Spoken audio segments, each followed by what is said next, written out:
Hello everyone, and welcome back to Nightmare Narratives. I can picture some of you already in bed, maybe some of you just getting home from work. Wherever you are, whatever time it is, I'm glad you're here. If this helps you relax or sleep, please like and subscribe. It means a lot. Now, let's get you comfortable, and I'll tell you tonight's story.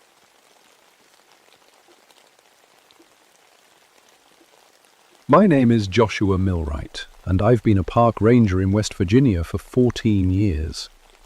I'm telling you this story because what happened to me in Devil's Backbone Ridge changed everything I thought I knew about these mountains. I grew up here in Appalachia, third generation. My grandfather worked the coal mines until his lungs gave out, and my daddy taught me these hills like the back of my hand. I married my high school sweetheart, Helen, and we got 2 boys. Tommy's 8, and little Jake just turned 6. Been living the American dream, I suppose, until that October day in 1967 when everything went sideways. See, I never believed in the old stories. You know the ones, things that go bump in the night, creatures in the deep hollows, spirits that ain't supposed to be walking around. My grandmother used to tell tales about things in the mountains that would make your hair stand up, but I figured they were just stories to keep kids from wandering off. I specialized in search and rescue operations. In 14 years, I'd brought back 47 lost souls, and I was proud of that record. When folks got turned around in these woods, or when hunters didn't come home when they were supposed to, they called me. I knew every trail, every cave, every creek in 100 square miles of Monongahela National Forest. It was a Thursday morning when the call came in. Donald Fleming had been camping with his wife Sarah and their 2 kids, Linda, age 12, and Bobby, just 10 years old. They'd been missing for 3 days. Fleming had driven down to the ranger station in his old pickup truck, hat in his hands, looking like he hadn't slept since they disappeared. I went to get supplies, he told me, voice shaking. Left them at the campsite for maybe 4 hours. When I got back, they were just gone. The temperature was dropping fast that week. Early frost warnings were out, and nighttime lows were hitting near freezing. A family lost in these conditions wouldn't last long, especially not kids. I loaded up my gear, radio, first aid kit, emergency supplies, and my trusty compass that had never steered me wrong. Pete Atwood, another ranger, was assigned as my backup. Pete was younger than me, maybe 25, but he was solid and knew the woods. We drove out to Devil's Backbone Ridge in the Park Service truck. The name alone should have warned me. Local Cherokee had avoided that area for generations, though I didn't know why back then. As we bounced along the dirt road, I noticed things were quieter than usual. No birdsong, no squirrels chattering. Even the insects seemed to have gone silent. "You notice how still it is out here?" Pete asked, rolling down his window. I had noticed, but I figured it was just the weather. Animals tend to hunker down when a cold front moves through. We parked at the trailhead and checked our radios. Standard procedure called for check-ins every 30 minutes. Threats. The Fleming campsite was about 3 miles in, following an old hunting trail that wound through thick rhododendron bushes and around massive oak trees that had been standing since before the Civil War. This part of the forest felt different somehow, older, darker, like the sunlight had trouble reaching the ground. When we found their camp, my stomach dropped. Everything was still there. Coffee pot sitting on the fire ring with coffee still in it, though the fire had burned down to cold ashes. Sleeping bags were laid out neat and tidy, but clearly hadn't been slept in. The kids' toys were scattered around the camp in a perfect spiral pattern, which struck me as odd. "That's strange," Pete said, pointing to the toy arrangement. "Kids don't usually organize their stuff like that." Forehead, I knelt down and touched the coffee pot. Still warm, my blood ran cold. If the family had been missing for 3 days, how could the coffee still be warm? "Pete, something's not right here." It's when I noticed the temperature. Even though the sun was shining through the trees, it felt like someone had opened a giant freezer. The air was so cold I could see my breath, but my thermometer read 60 degrees just an hour ago. I pulled out my compass to get our bearings and the needle started spinning like a toy top. Round and round it went, never settling on any direction. I tapped it, thinking maybe it was broken, but it kept spinning. "My compass is going crazy," I called to Pete. He checked his too. Same thing, both compasses spinning like they couldn't figure out which way was north. That's when we heard it. A child's voice, thin and scared, coming from deeper in the woods. "Daddy, Daddy, help us!" I'd recognize it anywhere from when Fleming brought the family to last year's Ranger safety presentation. But the voice was coming from a place where no child should be, a hollow that dropped down into a limestone cave system locals called the Devil's Throat. "Did you hear that?" I asked Pete, but he was already nodding, his face pale. The voice came again, weaker this time. "Please, Daddy, we're so cold." Every instinct I had as a ranger and as a father told me to run toward that voice. But 14 years of experience had taught me to think before acting. I tried the radio. Suppressing static. Nothing but crackling static, and what sounded almost like screaming? Far away and mixed in with the white noise, but definitely human voices in distress. "Radio's dead," I told Pete. "Must be the terrain." But I knew this area. I'd used radios here before with no problems. This was different. We followed the sound of Linda's voice down into the hollow. The trees grew thicker as we descended, and the temperature kept dropping. Soon we were walking through patches of frost, which was impossible given the weather forecast. "Look at this," Pete called out. He was pointing at the ground near a massive dead oak tree. Footprints in the soft earth, but not normal ones. These were huge, maybe 15 inches long, and shaped like human feet, but with claw marks at the toes. The prints were deep, like whatever made them was carrying a lot of weight. I knelt down for a closer look. The edges of the prints were sharp and fresh. Whatever made them had passed through recently. And there was something else. Droplets of what looked like blood leading from the prints toward a dark opening in the hillside. "Cave entrance," I said. "Limestone formations are common in this area." Linda's voice echoed from inside the cave. "Daddy, we're in here. It's so dark." I checked my flashlight. Fresh batteries that morning, but the beam was dim and yellow instead of bright white. Pete's was doing the same thing.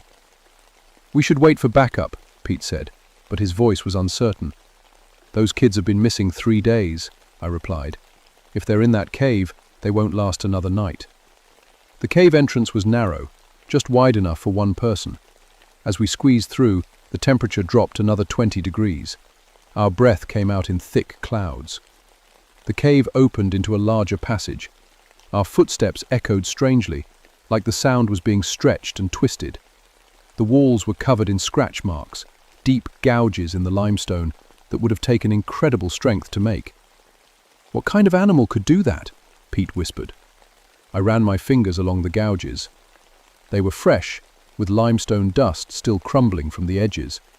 And they were too high up, 12 feet off the ground at least. We followed the passage deeper, guided by the blood trail and the occasional echo of children crying. But something was wrong with the echoes. Sometimes the voices seemed to come from ahead of us, sometimes from behind, sometimes from above. That's when we found the first piece of evidence.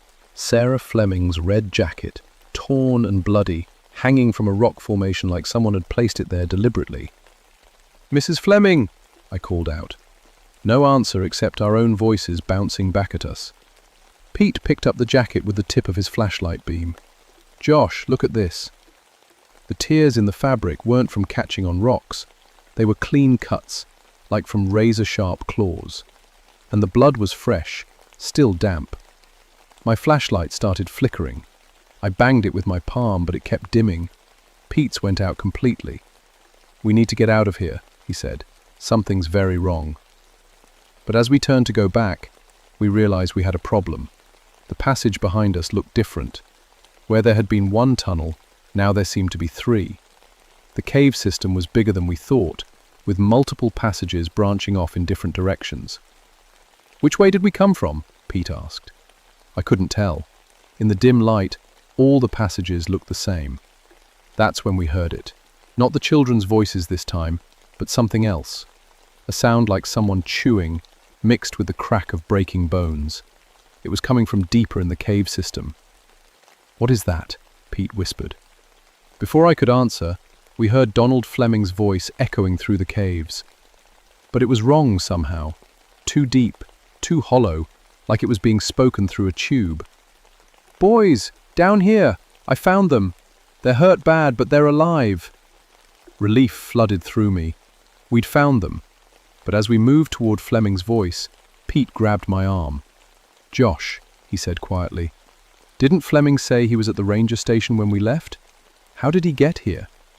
Penetration hit me like a punch to the gut. Fleming was still back at headquarters, filing the missing persons report. He couldn't be down here in these caves. So whose voice were we following? The chewing sounds grew louder, and Fleming's voice called out again. "Hurry up, boys, Sarah's bleeding pretty bad." But now I could hear slurping quality that made my skin crawl. Blockchain gave one last flicker and went completely dark. In the absolute blackness of the cave, we heard breathing that wasn't our own. Deep, ragged, hungry breathing coming from somewhere very close by. We stood frozen, in complete darkness, listening to that horrible breathing. It was slow and deliberate, like whatever was making the sound was savoring the moment. "Pete," I whispered as quietly as I could, "do you still have matches?" After a tiny flame flared up as Pete lit a match. The light was weak, but it was enough to see that we were in a larger chamber now. The walls were covered with more of those deep scratch marks, and there were bones scattered on the ground. Old bones, yellowed with age. But what made my blood freeze was what I saw in the flickering light, just at the edge of the match's glow. A pale, impossibly thin arm disappearing around a corner. The arm was too long, with fingers that stretched like spider legs. The match burned down to Pete's fingers and went out. "Did you see that?" he breathed. Championships before I could answer, we heard children laughing somewhere in the darkness. Not scared crying like before, but happy laughter, like kids playing in a backyard. It was the most wrong sound I'd ever heard in that cold, bone-filled cave. "Uncle Pete! Uncle Josh!" It was Bobby Fleming's voice. "Come play with us!" The voice was coming from a passage to our right.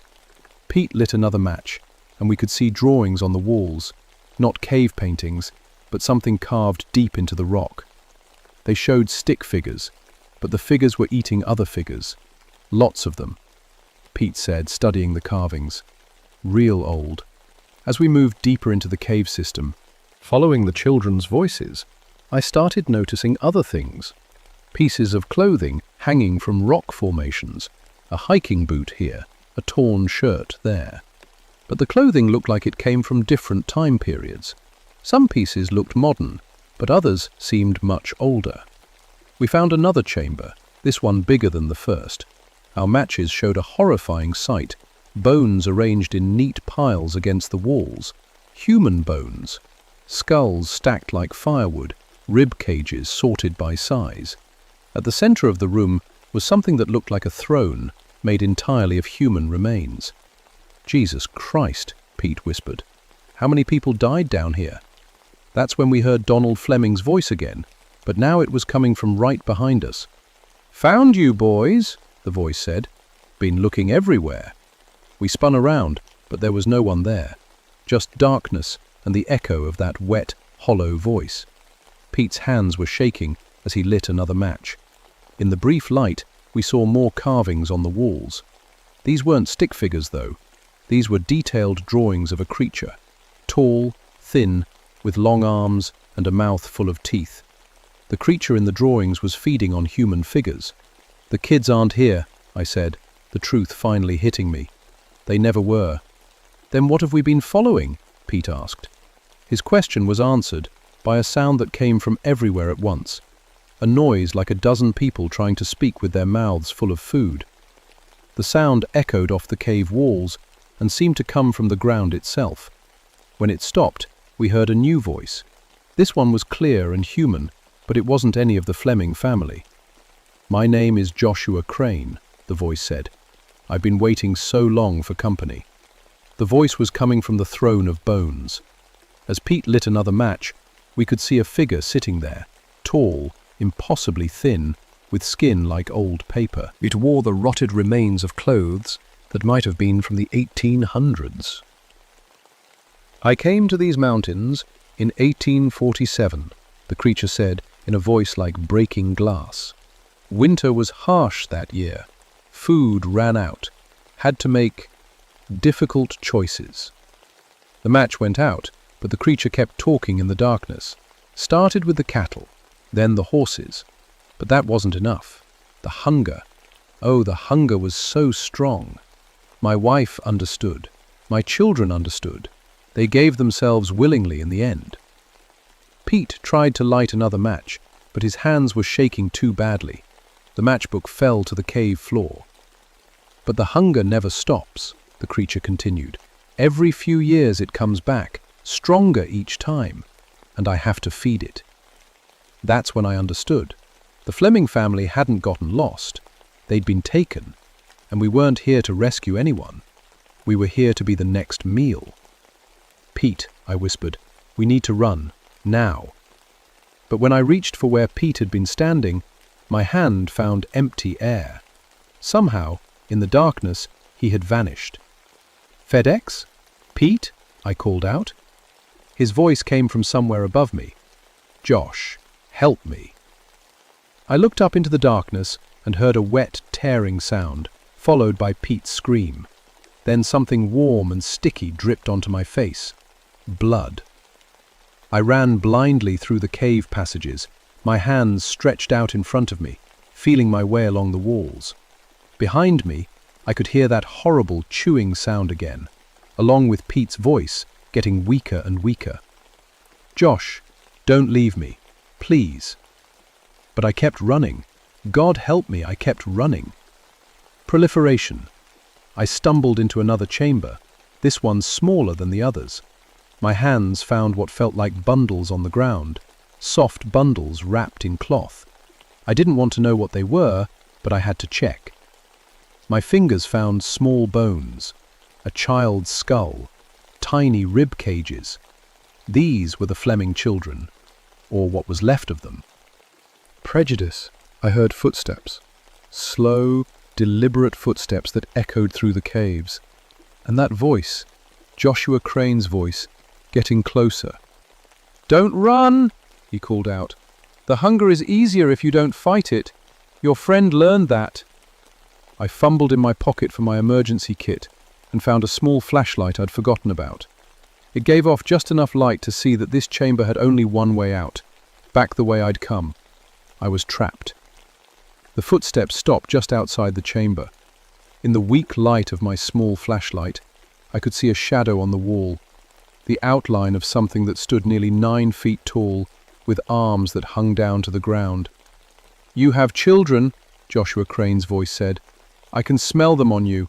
2 boys. The younger one, he would be so tender." My blood turned to ice. How could this thing know about Tommy and Jake? "I've been watching your family for weeks," the creature continued, "learning about them. The older boy walks to school through the woods behind your house. The little one plays in your yard every evening after dinner." The shadow on the wall moved closer to the chamber entrance. "Bring them to me, Joshua Millwright. Bring them to the cave, and I'll make it quick. For all of you." "Never," I whispered. The creature laughed, a sound like breaking bones. "Then I'll come get them myself. And when I do, I'll make sure they understand that their daddy could have saved them, but chose not to." That's when I saw something else in the weak light. Drawings on the wall behind me that I hadn't noticed before. But these weren't like the others. These showed a man fighting the creature with what looked like a knife. The man was wearing what appeared to be Native American clothing. I looked closer and found something wedged into a crack in the rock. A small bundle wrapped in what might have been leather. Inside were objects I couldn't identify in the dim light, but one of them felt like a knife handle. "Cherokee," a new voice said from somewhere in the darkness. Not the creature's voice, but an older man speaking in accented English. "My great-grandfather bound that thing here in 1848. The binding is weakening. I spun around but saw no one. "Who's there?" I called out. "Joseph Running Bear," the voice replied. "I've been waiting for someone like you, someone who could finish what my ancestors started." Behind in the passage let out a roar of rage.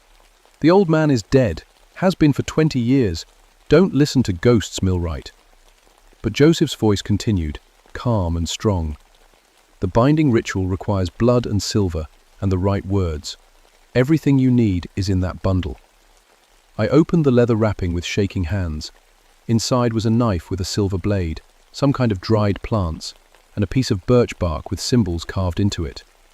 "Cut your palm," Joseph's voice instructed. "Let the blood fall on the symbols while you speak the words I'll teach you." "This won't work," the creature screamed, and I heard it crashing into the chamber. "Nothing can stop the hunger." Blocking, a quaint, with the silver knife. The pain was sharp, but the blood that flowed seemed to glow in the weak light. As the drops fell onto the carved symbols, they began to shine with their own light. Joseph's voice guided me through words in a language I'd never heard before, but somehow I could speak them perfectly. As I chanted, the creature's screams grew louder and more desperate. "Ka no hida ani skaya," I repeated after Joseph. The words seemed to have power. I could feel energy flowing through me and into the cave itself. The creature burst into the chamber, and for the first time, I saw it fully. 9 feet of pale, stretched skin, over bones that jutted out at wrong angles. Its mouth was full of yellowed teeth, some of them clearly human teeth that didn't belong. Its eyes were hollow sockets filled with red light. But as I continued the chant, the creature began to change. Its form started to waver, like heat rising from hot pavement. "Anizgaya Elohi," I spoke the final words. The cave filled with blinding light, and Joshua Crane's screams became something beyond human hearing. When the light faded, where the creature had stood was now a circle of stones with strange markings.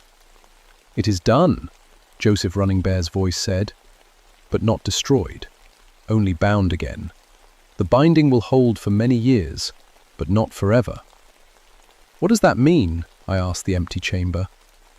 "It means you are now the guardian.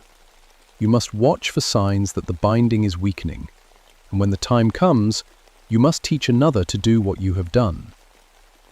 Pete's torn uniform was gone. Even the blood on the walls had disappeared. Only the circle of stones remained. As I found my way out of the cave system, I realized that my compass was working again. My radio crackled to life with voices from the ranger station asking for my location. When I emerged into daylight, a search team was already looking for Pete and me. I told them we'd gotten separated in the cave system and that there had been a collapse. Pete was officially listed as a cave-in victim. The Fleming family was never found. The official report said they had likely fallen into an underground river system and been swept away.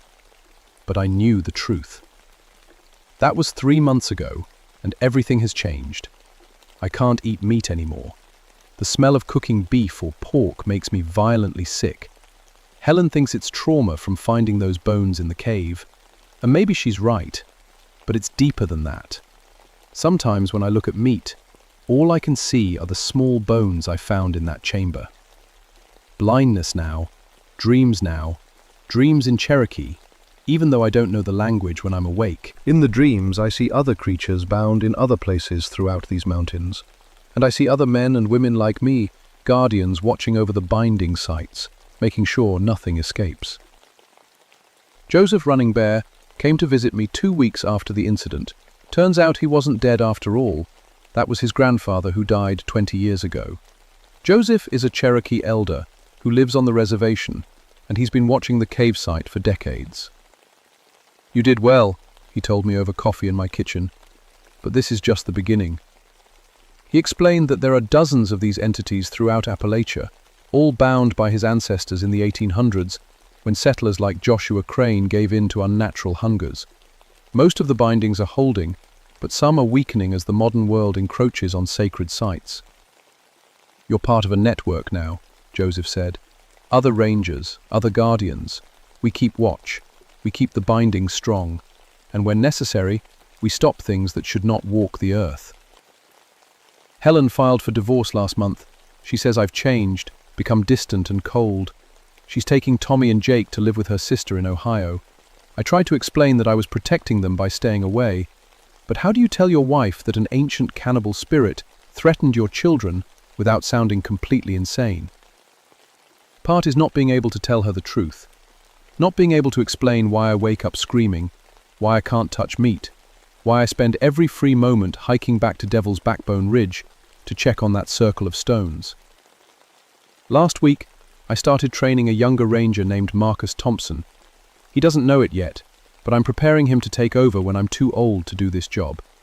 The binding will outlast my lifetime, but it won't hold forever. I've documented everything in a journal that I keep locked in my cabin. Maps of other binding sites, descriptions of warning signs, copies of the Cherokee rituals Joseph taught me. Someday, someone else will need this information. The cave entrance has been officially sealed with concrete and steel barriers. Signs warn of unstable geology and cave-in danger. But I know the real reason it's closed. Sometimes, late at night, I drive out there and listen. The binding is strong, but I can still hear scratching sounds from deep underground. And sometimes, very faintly, I hear Joshua Crane's voice calling out promises of hunger and threats against my family. The thing is still there, still aware, still waiting. I'm 47 years old now, but I feel much older. The encounter aged me in ways that have nothing to do with time. My hair went grey almost overnight, and I have lines on my face that weren't there before. Joseph says it's the cost of touching the supernatural world. It leaves marks that never fade. But I'll keep watching. I'll keep the binding strong, and I'll train others to do the same when I'm gone. Because if there's one thing I learned in those caves, it's that some hungers never die. They just wait for their chance to feed again. Hiking in West Virginia, especially in the remote hollows where the old maps show Cherokee burial grounds, pay attention to the signs. If the birds go quiet and your compass starts spinning, if you find bones arranged in patterns or hear voices calling from caves, don't investigate. Just walk away. Some places are meant to stay empty, and some things are meant to stay buried. But sometimes, in the middle of the night, when the wind is howling through the mountains, I wonder if the binding will hold. I wonder if Joshua Crane's hunger is growing stronger. I wonder if I'll be enough to stop it when the time comes.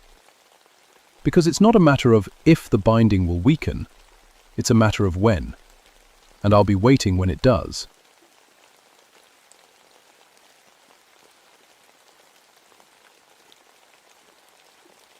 My name is Franklin Morehouse, and I've been a park ranger in the Cherokee National Forest for 11 years now.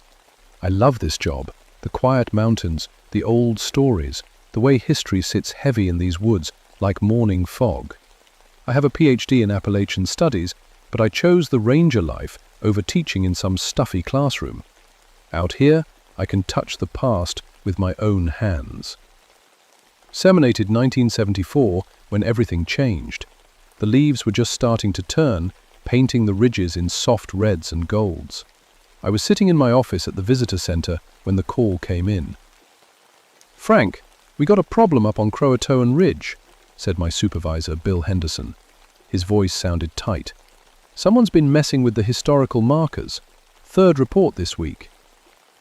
Parents Croatoan Ridge wasn't a place most tourists visited. It was 12 miles from the nearest road, hidden deep in the forest, where an English settlement had tried to take root back in the 1590s. They'd failed, like so many others. The Cherokee had stories about that place, but they didn't like to talk about them. "What kind of damage are we looking at?" I asked, already reaching for my hiking gear. Markers knocked over, carved stones moved around. But here's the weird part. Folks are hearing things up there. Children singing old songs. Kids that ain't supposed to be there. I laughed a little. "Come on, Bill. Probably just some local kids playing pranks." "Maybe so. But Charlie Swimmer called this morning. You know he don't call unless it's serious." That stopped my laughing. Charlie Swimmer was a Cherokee elder. a medicine man respected throughout the community. If he was worried about something, it was worth paying attention to.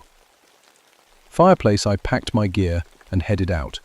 The hike to Croatoan Ridge took me through some of the prettiest country in Tennessee. Rolling hills covered in thick hardwood forest, crystal clear streams, and rock formations that looked like sleeping giants. But as I got closer to the ridge, something felt different. The birds weren't singing much. The air felt heavier somehow. Horizontal sight, I could see what Bill meant. The wooden markers that told visitors about the lost colony were scattered around like someone had kicked them over. But that wasn't the strangest part. The old foundation stones, some weighing hundreds of pounds, had been moved into a perfect circle. No way kids could have done that. I set up my camp and started documenting the damage. As the sun got lower, the forest around me grew quiet. Too quiet. I'd been in these woods thousands of times, but I'd never heard silence like this. Burnett, that's when I heard it. Flattened at first, coming from deeper in the trees. Children's voices, singing something that sounded old, really old. The melody was strange, unlike anything I'd heard before. It made my skin crawl. I followed the sound, my flashlight bleed dancing between the trees, always just ahead of me, always just out of reach. As I walked, I noticed things that made my throat tight. Flowers along the path were wilted black, like they'd been touched by frost.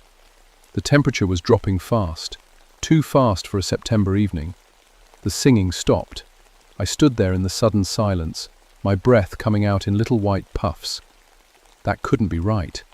It had been 70 degrees when I started hiking. I made my way back to camp, but sleep didn't come easy. Every time I closed my eyes, I could hear that melody playing in my head. And I kept thinking about something Charlie Swimmer had told me years ago. Some places remember things, Frank, and some things don't want to be remembered. The next morning, I radioed for help. The site was bigger than our record showed, and I was going to need expert assistance. Dr. Patricia Holbrook arrived 3 days later with a truck full of archaeological equipment and a smile that could light up the forest. "Frank, good to see you again," she said, grabbing my hand in both of hers. We'd worked together on several historical sites over the years. Pat was the best archaeologist I knew, and one of the few people who understood why these old places mattered. "You picked an interesting site for me," she said, looking around at the scattered stones. "The ground-penetrating radar is picking up structures we never knew existed. There's a whole network of chambers under here." We spent the day mapping the site properly. Pat's equipment showed foundation walls extending much further than anyone had imagined. The original settlement had been 3 times larger than the history books said. But there were other things the radar showed too. Spaces that didn't make sense. Chambers that seemed to twist and turn in impossible directions.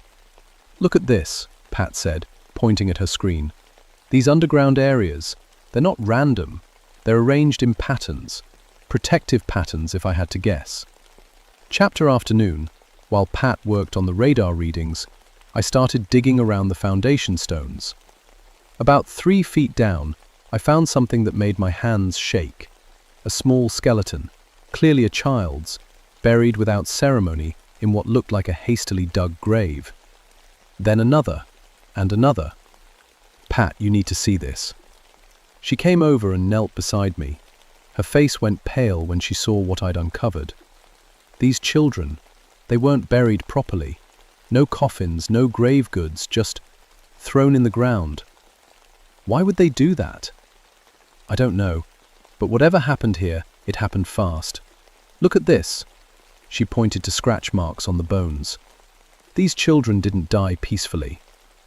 As evening approached, we decided to stay overnight to document everything properly. Pat set up her equipment around the main foundation area while I made camp nearby. The sun disappeared behind the trees, and that unnatural quiet settled over the ridge again. That's when the temperature dropped, which I was talking to the chat, but returned the treat sofa stand. We can talk the formases with instance with his health. That's when the treat, by a future over the groom. That's when the concern was helping to the treats, which was now between the croom, and I was being part of the shows of the world. The guest was with her time, and the people who the protectedly heard with her britter world. But he took the temp, we defined individuals.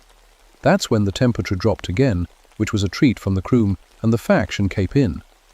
The fought her to do, which was problem in the good court, in the fire.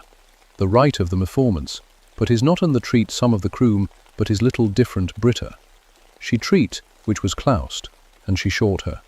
But the world was released with her resolved, the shows of the treat, to really supposed. That's when the temperature dropped again, which was now between the croom, and the faction came in.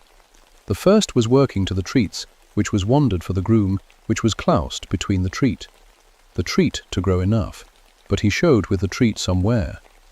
The beginning that work, which was crieted for the ridge. That's when the temperature dropped again, which was making the real time of the ridge.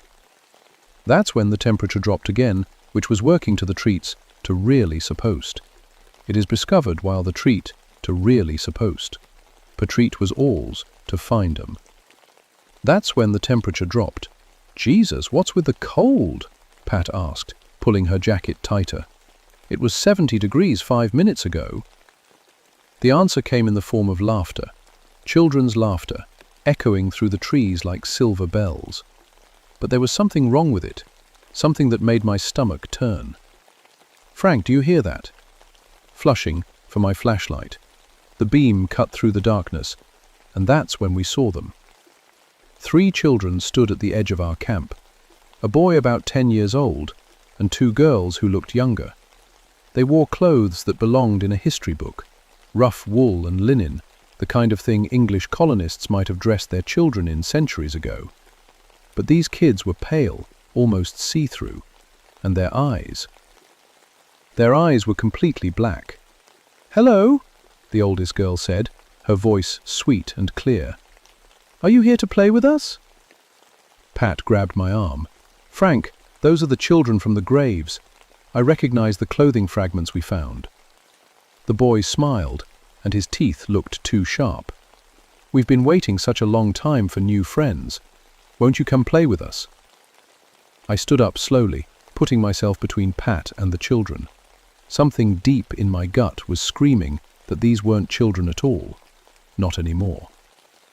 "We don't want any trouble," I said, surprised by how steady my voice sounded. The youngest girl giggled. "No trouble, we just want to show you our games.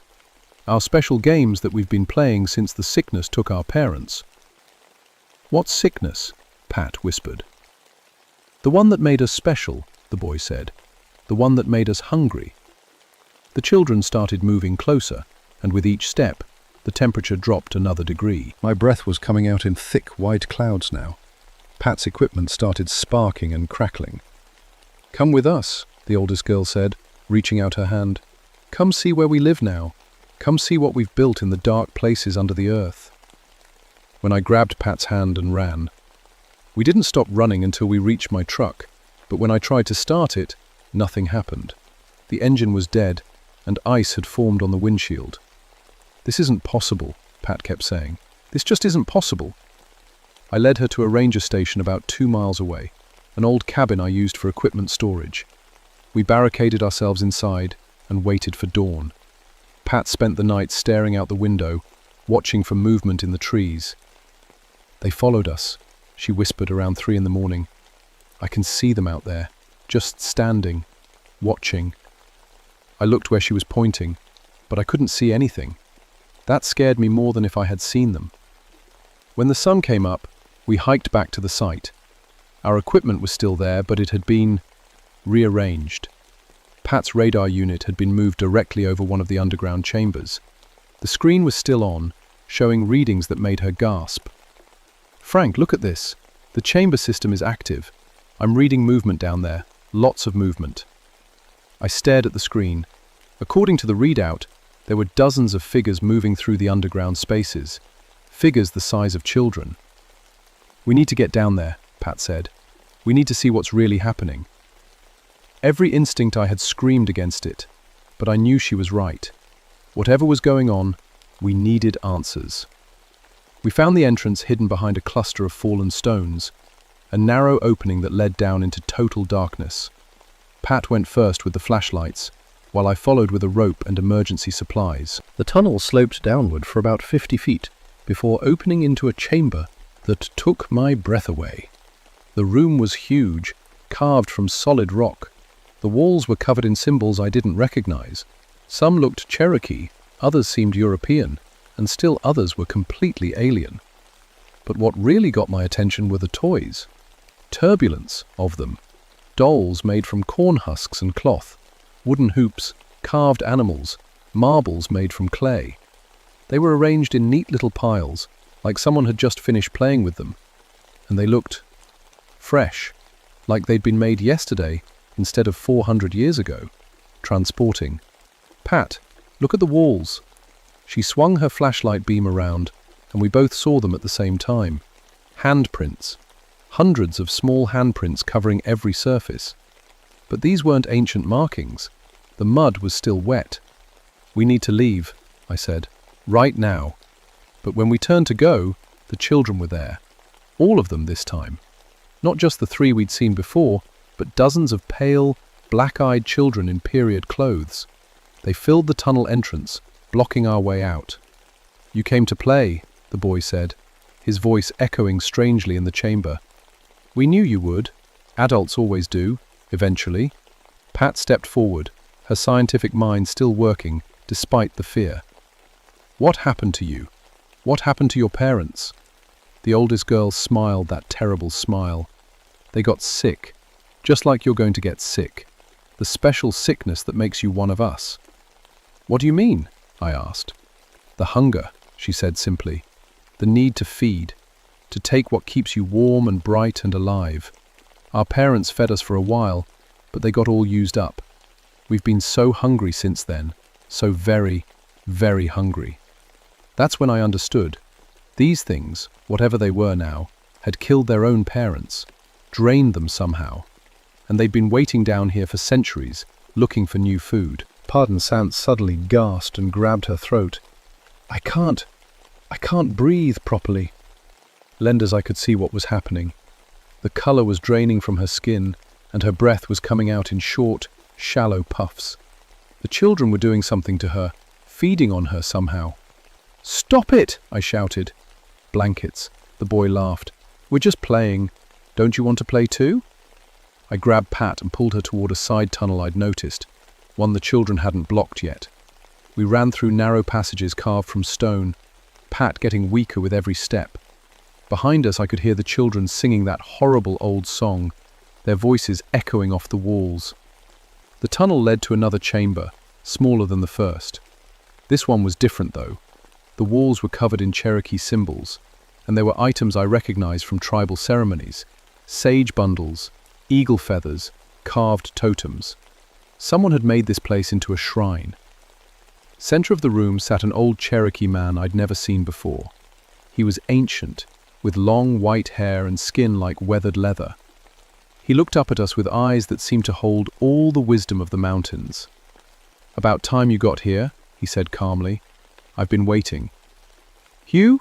I gasped, still holding on to Pat as she struggled to breathe. "Joseph Swimmer," he said, standing with more grace than his age should have allowed. "Charlie Swimmer's grandfather. I've been watching this place for longer than you've been alive." He moved to Pat and placed his hands on her forehead. She immediately took a deeper breath, some color returning to her cheeks. "The children," I said. "What are they?" Jeff's face grew grim. "Not children. Haven't been children for a very long time. They're something much older and hungrier. The English colonists didn't know what they were dealing with when they settled here. This was sacred ground, protected by our people for good reason. Perceived from what? From things that should stay buried, the spirits that live in the dark places between worlds. The colonists built their settlement right on top of one of our binding sites, broke the protections we'd maintained for generations. Pat was sitting up now, looking more like herself, but the children we found, they were real children once. Neutral nodded sadly. Yes, real children who got infected by what lived under this ground. The entities possessed them, used their innocent appearance to get close to the adults. Then they fed, drained the life from their parents, their neighbors, everyone in the settlement. "How do you know all this?" I asked. "Because my people were here. We watched it happen. We tried to help, but it was too late. The binding was broken, and those things were loose. All we could do was contain them again. Symbols in this room, a new binding place. We've been maintaining it ever since, keeping those things locked underground. But you archaeologists, with your digging and your equipment, you've been weakening the seals. They're almost free now." As if to prove his point, we heard the children's voices getting closer. Their song was louder now, more urgent. "What do they want?" Pat asked. Joseph's eyes were dark with old knowledge. To feed, to spread. They've been trapped down here for centuries, getting weaker, but now they have fresh life force to drain. They'll use you to get stronger. Then they'll go looking for more victims, more children to possess, more adults to feed on. The singing was right outside the chamber now. I could feel that unnatural cold seeping through the walls. "How do we stop them?" I asked. Joel pulled out items from a leather pouch: tobacco, sage, small carved stones. The old way, Cherokee way, but it requires sacrifice. Someone has to stay behind to anchor the new binding. Someone has to feed their life force into the protective wards to make them strong enough to hold. Pat grabbed my arm. "No, there has to be another way." "Sometimes there isn't," Joseph said quietly. "Sometimes protecting others means giving up everything." Swallowing. Battlefield. In the chamber dropped to freezing. Ice began forming on the walls. The children's voices were right outside now, no longer singing but whispering our names. "Frank, Patricia, come out and play with us." Joseph started his ritual, spreading tobacco and lighting sage bundles. The smoke swirled around us, and I could feel power building in the air. Real power, old and deep as the mountains themselves. "I'll do it," I said. "I'll stay." But Pat shook her head. "No, this is my fault. My equipment, my digging that weakened the seals. It should be me." Scratching sounds, like fingernails on stone. The children were trying to claw their way in. Joseph looked at both of us. "Neither of you understands. The binding doesn't require death. It requires choice. Someone has to choose to become part of this place, to become its guardian, to stay connected to the protective wards for the rest of their life." "What does that mean?" I asked. "It means whoever does this will be bound to this ridge forever. You'll age slower, live longer, but you can never leave for more than a few days at a time. Your life becomes about watching, protecting, making sure those things never break free again." The scratching stopped. The silence that followed was worse than any sound. Then the wall exploded inward. The children poured through the opening like a black tide, their eyes burning with ancient hunger. But they weren't children anymore. They were something else, something with too many teeth and fingers that ended in claws. Joseph troops 3 sacred stones at them, shouting words in Cherokee that seemed to burn the air itself. The creatures shrieked and fell back, but only for a moment. "Choose!" Joseph yelled over their screaming. "Choose now!" I looked at Pat, saw the terror in her eyes, and made my decision. I choose to stay. The power hit me like lightning. The binding ritual felt like being torn apart and put back together again.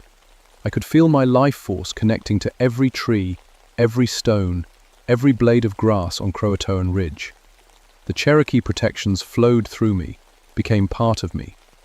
The creatures that had once been children screamed as they were pulled back into the deep places. The power was too strong for them now, fed by my willing sacrifice. They fought it, clawing at the air, but one by one they disappeared into the darkness under the earth. The last thing I saw before I passed out was the oldest girl's face, twisted with fury and hunger. "This isn't over," she hissed. "We'll find another way. We always do." Then, silence. I woke up 3 days later in a Cherokee National Forest hospital. Pat was sitting beside my bed, her hand in mine. "The official report says you suffered from exposure and exhaustion," she said quietly. Joseph Swimmer explained everything to his people, but the government, well, they have their own version of events. What version is that? Gas leak from old mining equipment caused hallucinations. The underground chambers were declared geologically unstable and permanently sealed. All artifacts have been moved to secure storage, which means they've disappeared into some government warehouse. I sat up carefully. I felt different, connected to something vast and patient and old. Even here in the hospital, I could feel Croatoan Ridge calling to me. "How long can I stay away?" I asked. Patriotism Pat's eyes filled with tears. "Joseph says a few days at most before you have to go back." "Frank, what did you do?" "What I had to do." She squeezed my hand. "I'm staying in the area. Got myself assigned to document Cherokee historical sites. Someone needs to help you watch." 6 months later, I was back at work as if nothing had happened. Officially. Unofficially, I'd become something else entirely. I could sense disturbances in the forest from miles away. I aged slower than normal people, and I could never leave the mountains for more than 3 days without feeling like I was dying. But I wasn't alone. Joseph Swimmer became my teacher, showing me the old ways of protection and binding. Pat visited often, bringing news from the outside world and helping document other sites that might be dangerous. And there were others. I learned that the government had a whole division dedicated to supernatural threats, hidden deep within the Department of the Interior. Rangers and researchers who'd made the same choice I had, scattered across the country, watching over places where the past refused to stay buried. The children of Croatoan Ridge stayed quiet for years. But sometimes, late at night, I could hear them down there in the deep places, singing their ancient songs, waiting for their chance. Because Joseph was right about one thing. This isn't over. It never really ends. There are too many dark places in these old mountains, too many forgotten settlements where terrible things happened. And something's been waking them up, coordinating them. While I've seen the reports from other sites, Roanoke Island, lost settlements in the Ozarks, failed colonies up and down the eastern seaboard, all showing signs of activity. The children aren't just waiting anymore, they're planning. And I'll be here when they make their move, along with all the other guardians who chose to stand between the darkness and the light. Because some things are worth sacrificing everything for. Some stories never really end. They just wait for the next chapter to begin. If you ever find yourself hiking in the Cherokee National Forest and you come across historical markers that seem out of place, or if you hear children singing in the woods where no children should be, remember this. Some history is better left undisturbed. And if you see an older ranger who seems to know more about the mountains than anyone should, who moves through the forest like he belongs there more than among people, that might be me. Still watching. Still protecting. Stiffness. Still keeping the children of Croatoan Ridge from finding new friends to play with.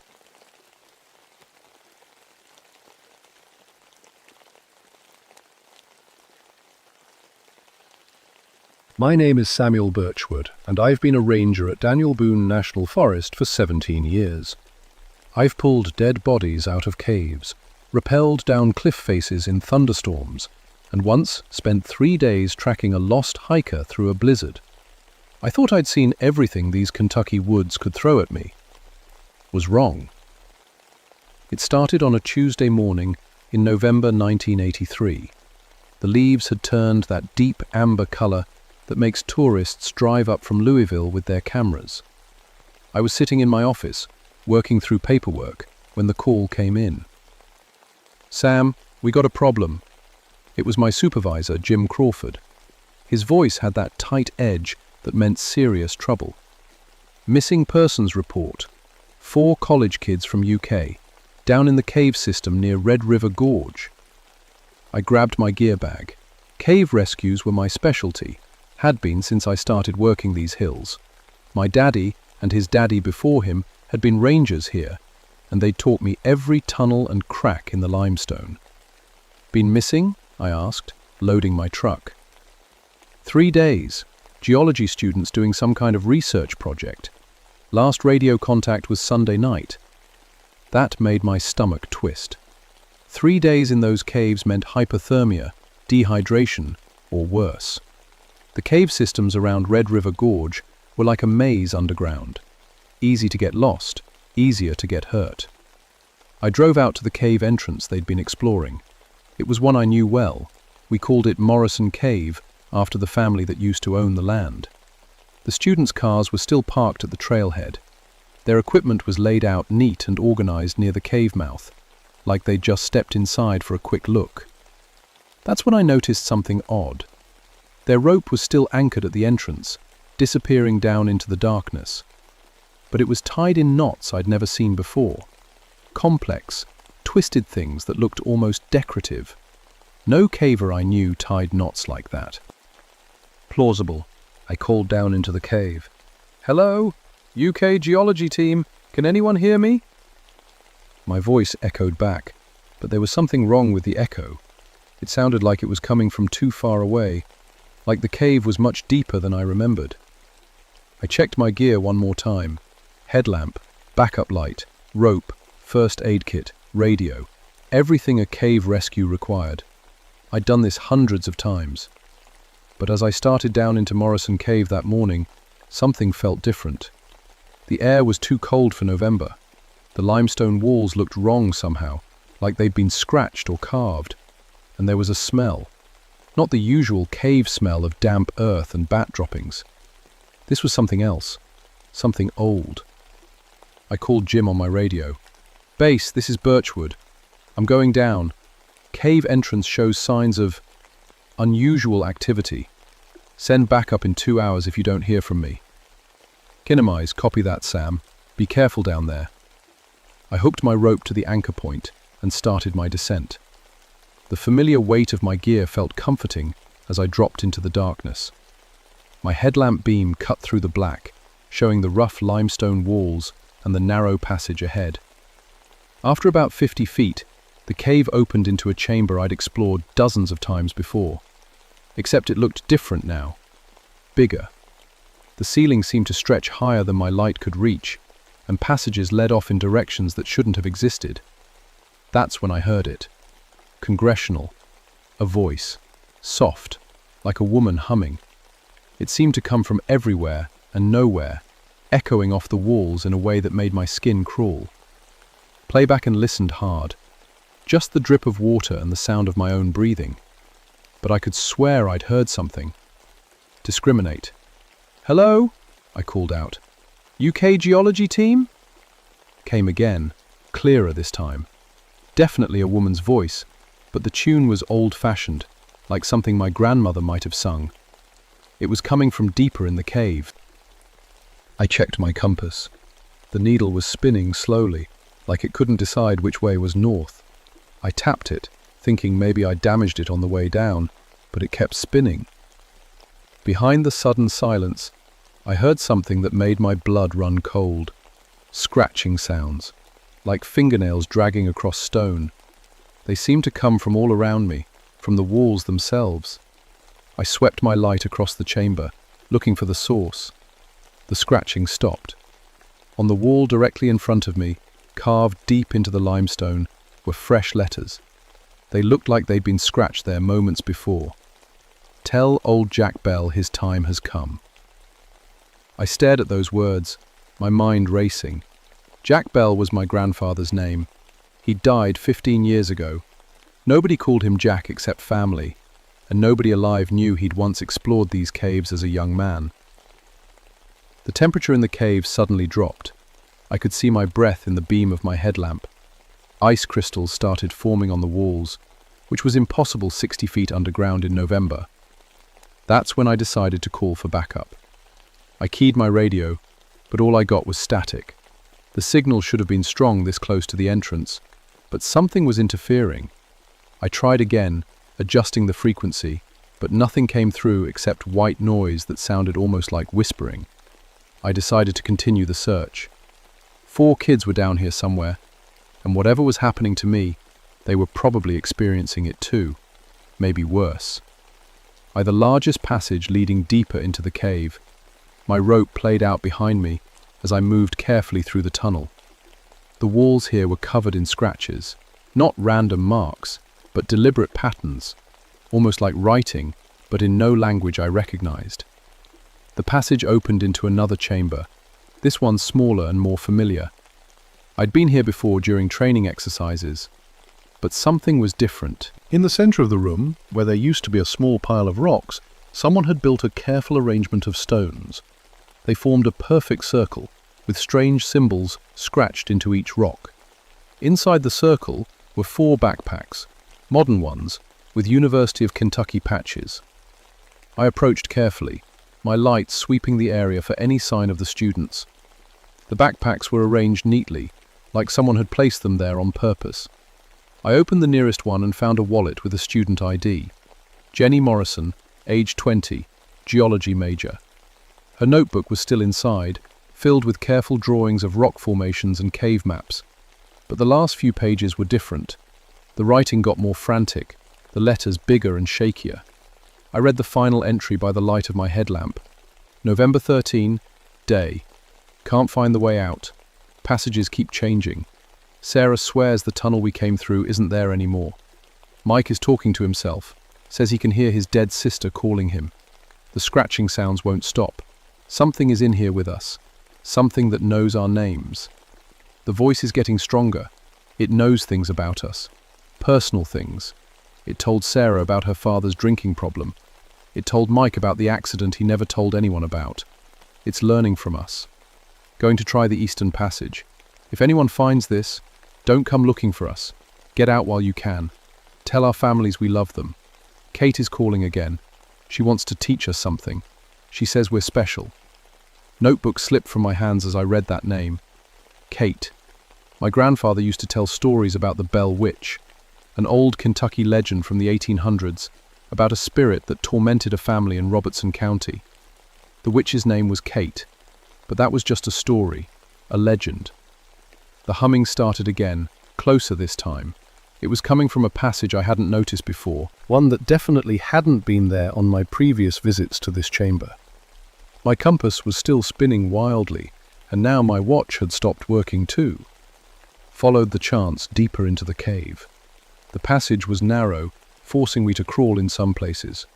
My headlamp illuminated scratch marks on every surface, forming patterns that hurt to look at directly. They seemed to shift and move in my peripheral vision. After what felt like an hour of crawling, the passage opened into the largest chamber I'd ever seen in this cave system. It was huge, cathedral-sized, with formations that shouldn't have existed, according to any geological survey I'd ever read. The chamber, I found 3 of the students. They were sitting in a circle, perfectly still, their eyes closed. For a moment I thought they were dead, but then I saw they were breathing. Slow, deep breaths, like they were sleeping. "Hey!" I called out, rushing toward them. "Can you hear me?" None of them responded. I knelt beside the first one, a young man with dark hair. His skin was cold to the touch, but he had a steady pulse. I checked his pupils with my penlight. They were dilated and unresponsive. That's when I noticed something that made my stomach turn. The 3 students looked older, much older. Their hair was streaked with grey, and their faces were lined with wrinkles. These were supposed to be 20-year-old college kids, but they looked like they'd aged decades. I checked the other 2. Same thing. Aged beyond recognition, but breathing steadily. "What happened to you?" I whispered. That's when she answered me. "They learned," said a voice right behind my ear. I spun around, my light cutting through the darkness, but there was no one there. "Absorbs the secrets of the deep places," the voice continued. It was definitely a woman's voice, with a slight accent I couldn't place. Old-fashioned, like the humming had been. "Just like you're going to learn, Samuel Birchwood." The voice knew my name. "Who are you?" I called out. "Where's the 4th student?" Laughter echoed through the chamber, coming from everywhere at once. "Oh, Samuel, your grandfather told you about me, didn't he? Old Jack Bell knew exactly who I was." My blood ran cold. My grandfather's name was Jack Birchwood, not Bell. But his mother had been a Bell before she married. It was a connection I'd never thought about. "Kate," I whispered. "Very good," the voice purred. "Kate Batts, the Bell Witch. Though I've learned so much since those simple days in Robertson County, I've grown stronger, hungrier." Rocks began to rain down from the ceiling. I covered my head and looked up, but I could see the stones appearing out of thin air, materializing in mid-fall. They struck the ground around me in a perfect circle, never touching me but trapping me in place. "The fourth student?" Kate's voice was amused now. "Jenny Morrison? She's special. She volunteered to be my voice in your world. She's helping me learn about your modern times." Tyler students began to stir, their eyes opening slowly. But when they looked at me, their expressions were empty, hollow. "They served their purpose," Kate said. "But you, Samuel, your family. Bell family blood runs in your veins. You're much more useful to me."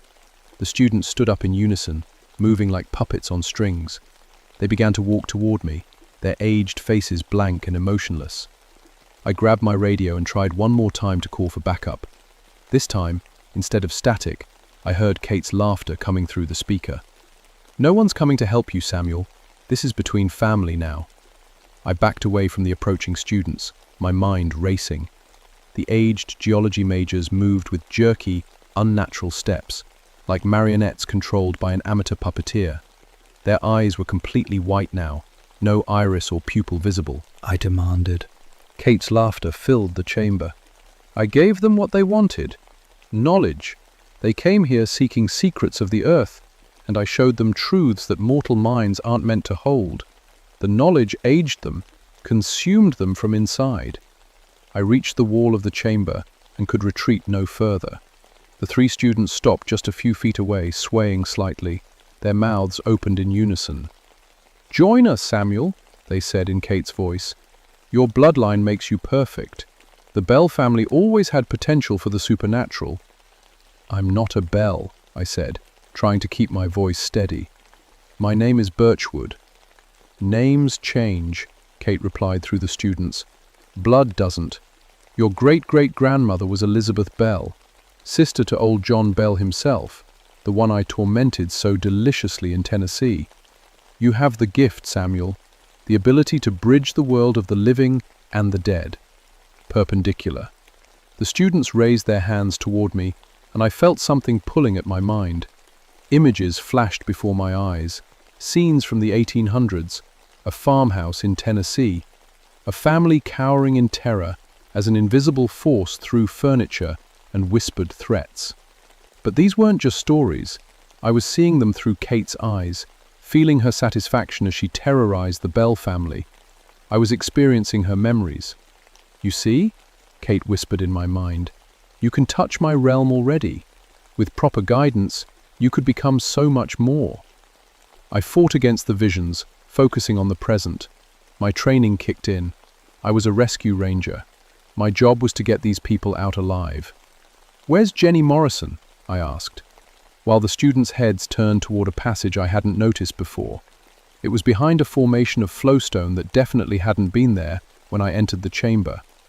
"She's becoming," they said in unison, "transforming. Soon she'll be able to walk in your world as my avatar." Undecided, out my emergency flare and lit it. The red light filled the chamber, and the students stepped back, hissing like cats. Apparently, Kate's control had limitations. I moved toward the new passage, holding the flare high. The students followed but kept their distance, like vampires avoiding sunlight.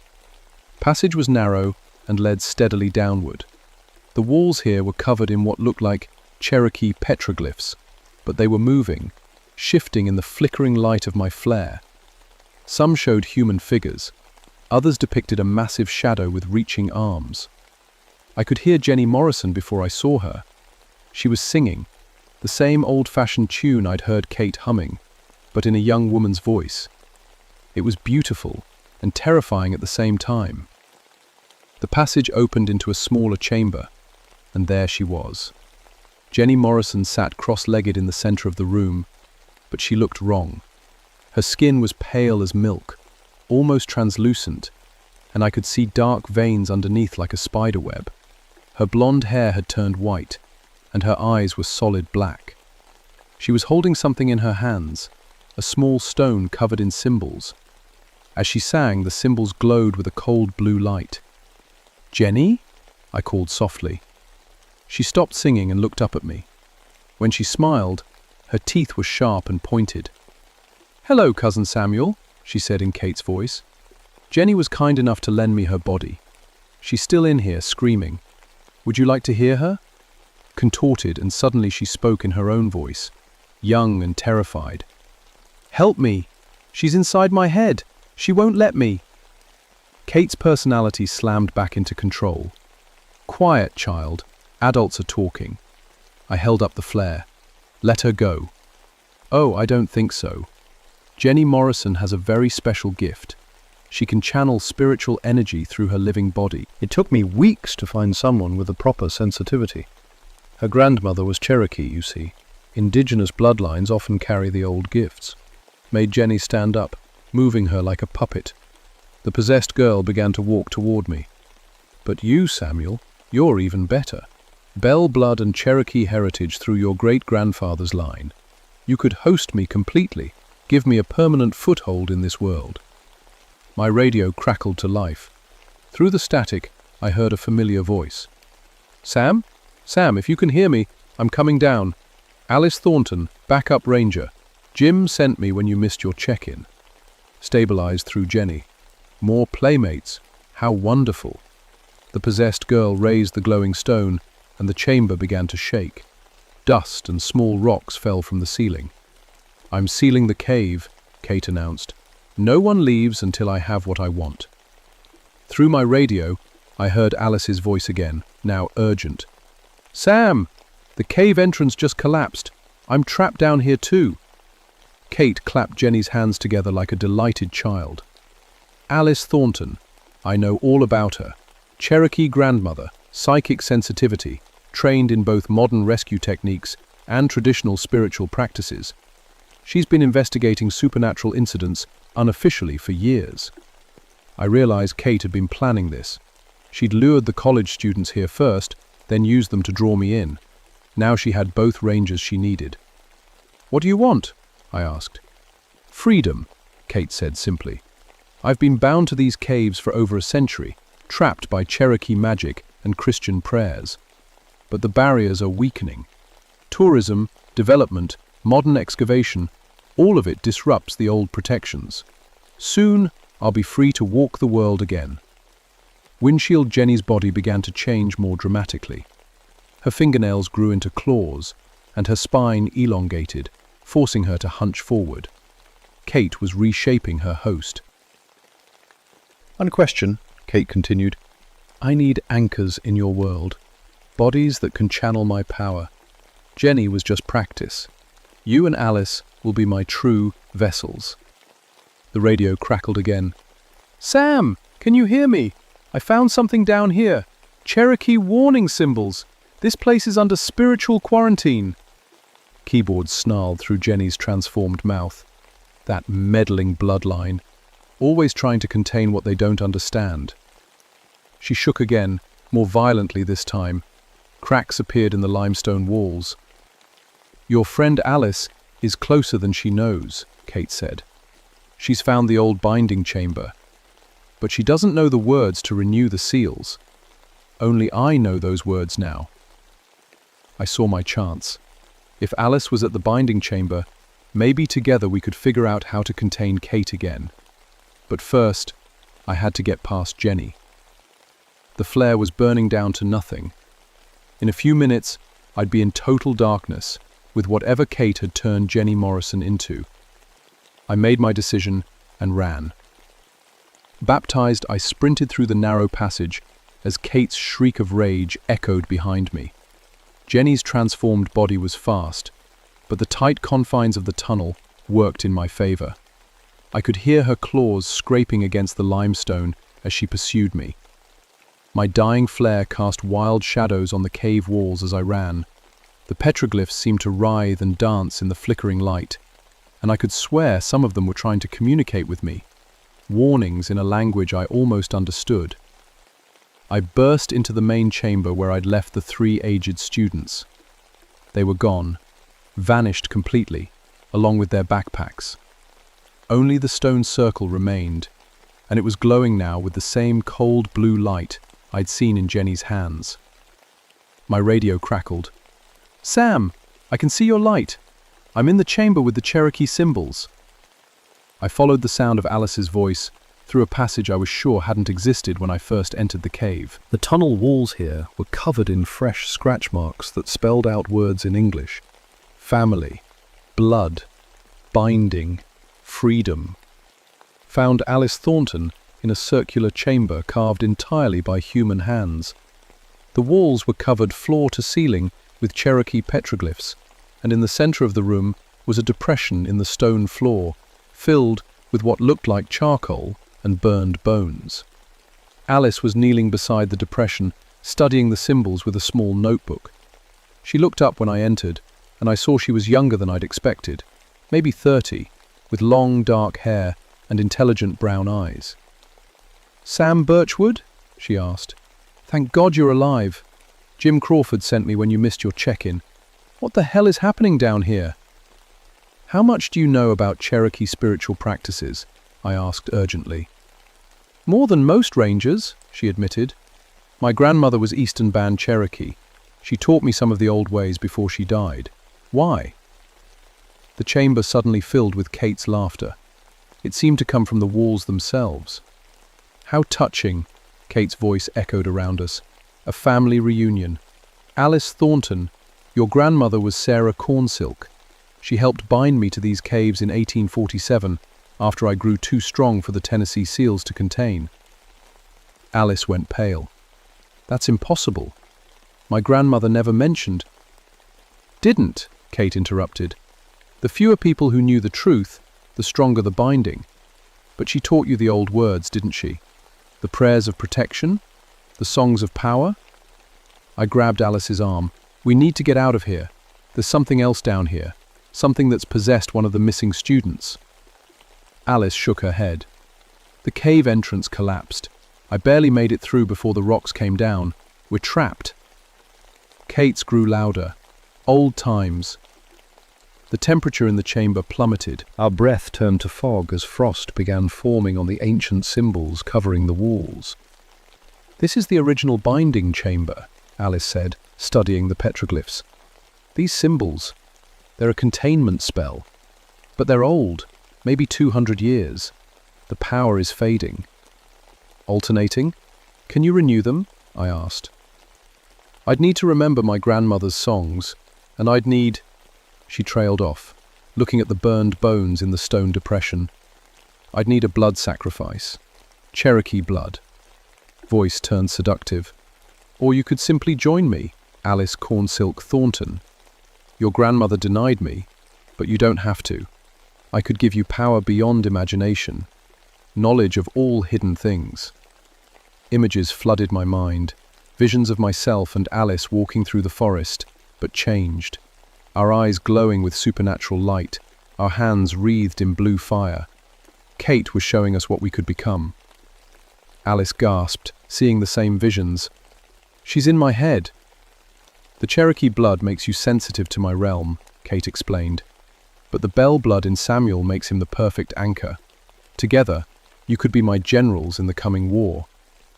"What war?" I asked.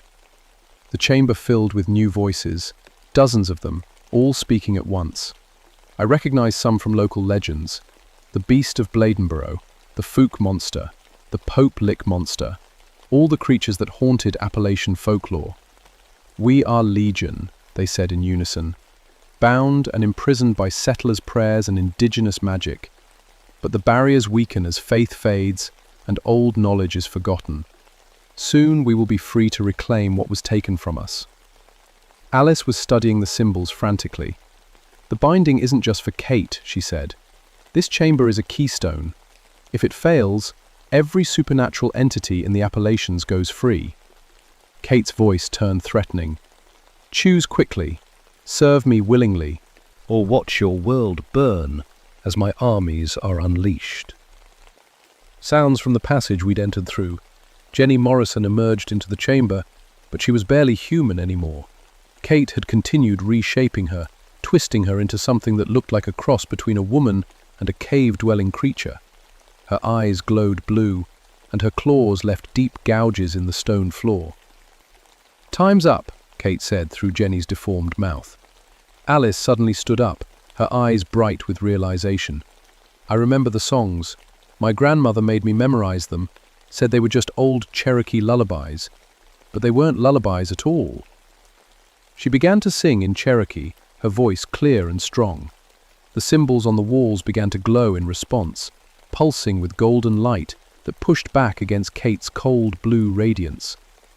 Kate shrieked in rage, and Jenny's transformed body lunged toward Alice. I intercepted her, tackling the creature to the ground.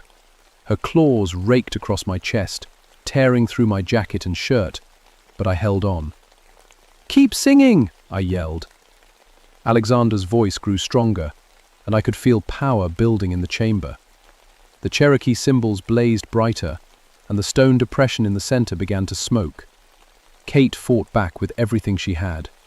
The chamber shook violently, and rocks fell from the ceiling. My headlamp went out, leaving only the supernatural glow of the symbols to light our battle. Jenny's twisted form was incredibly strong, but I could see that Kate's hold on her was weakening as Alice's song continued. The possessing spirit was being pulled back toward the binding chamber's center. "The sacrifice!" Alice called out, still singing. "I need Cherokee blood in the binding circle." Without hesitation, I drew my knife and cut across my palm.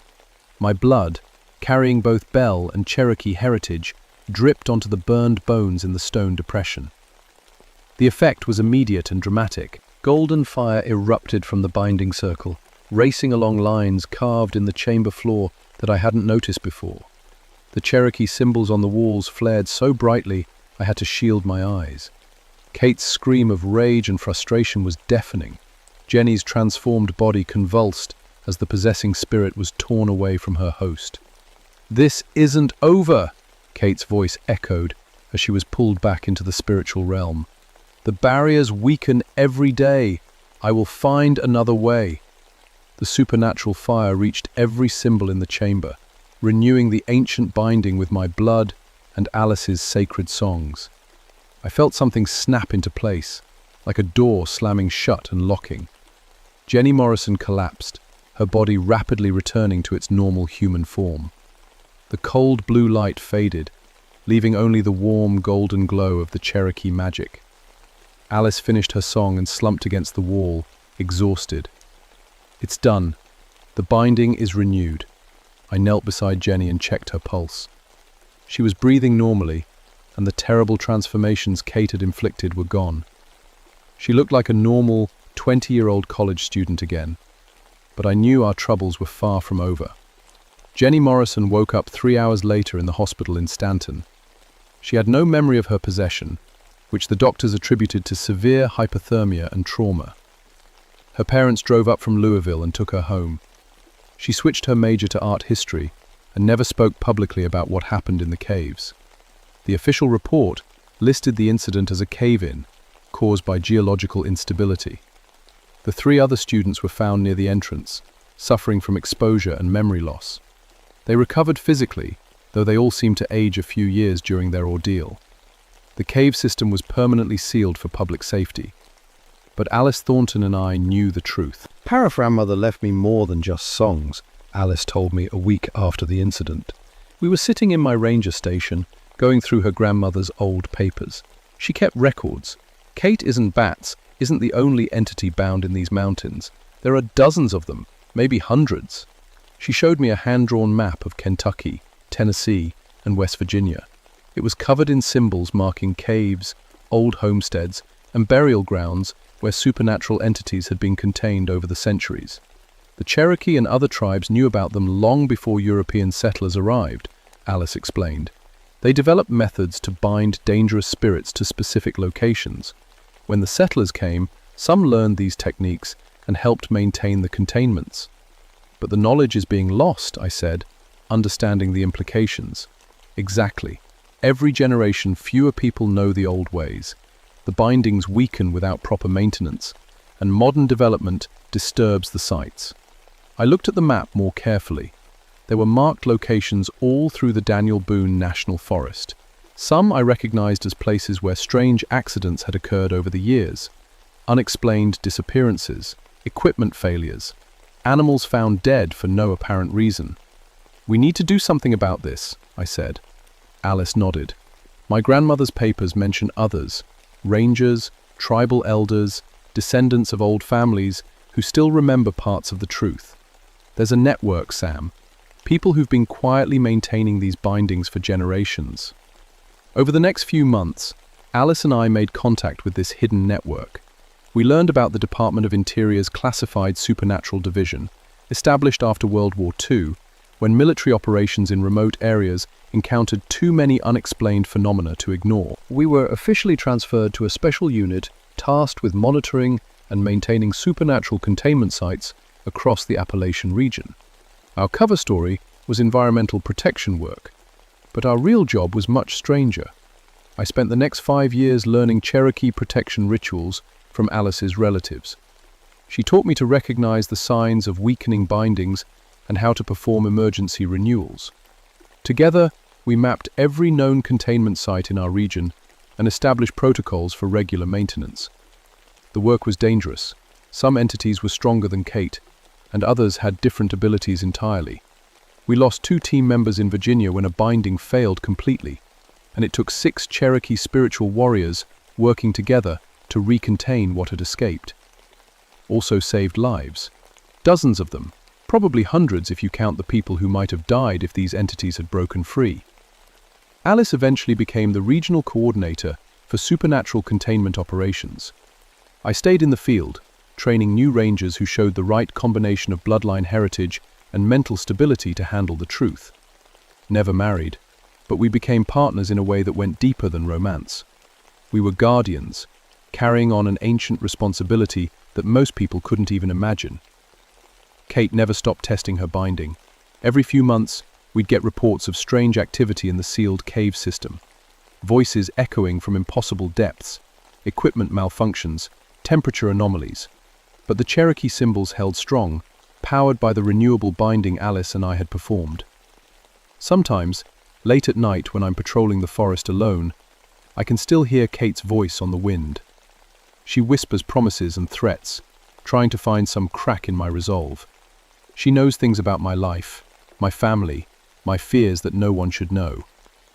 But I also carry Alice's songs now, and my grandmother's prayers, and the weight of responsibility passed down through generations of guardians.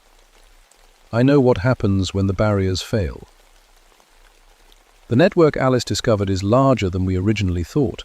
There are teams like ours all across America, quietly maintaining containments that keep nightmare creatures locked away from an unsuspecting world. Some focus on entities from Native American traditions. Others deal with things brought over by European settlers or African slaves. A few handle entities that are much older and stranger. We call ourselves the Department of Hidden Services. Officially, we don't exist. Our funding comes through buried line items in environmental and park service budgets. Most of our colleagues have no idea what we really do. But we know, and we remember. Because the alternative is a world where things like Kate bats walk freely among the living, feeding on fear and growing stronger with each passing year. So if you ever find yourself exploring caves in Kentucky, or hiking alone through the deep woods of Appalachia, and you hear voices that shouldn't be there, turn around, walk away, don't investigate. Some doors are meant to stay closed. Some family secrets are meant to be forgotten. And some things are bound in the darkness for very good reasons. We're out here, watching and protecting. The barriers hold because people like Alice and me give everything we have to maintain them. But they hold by choice, not by nature. And every day, that choice has to be made again.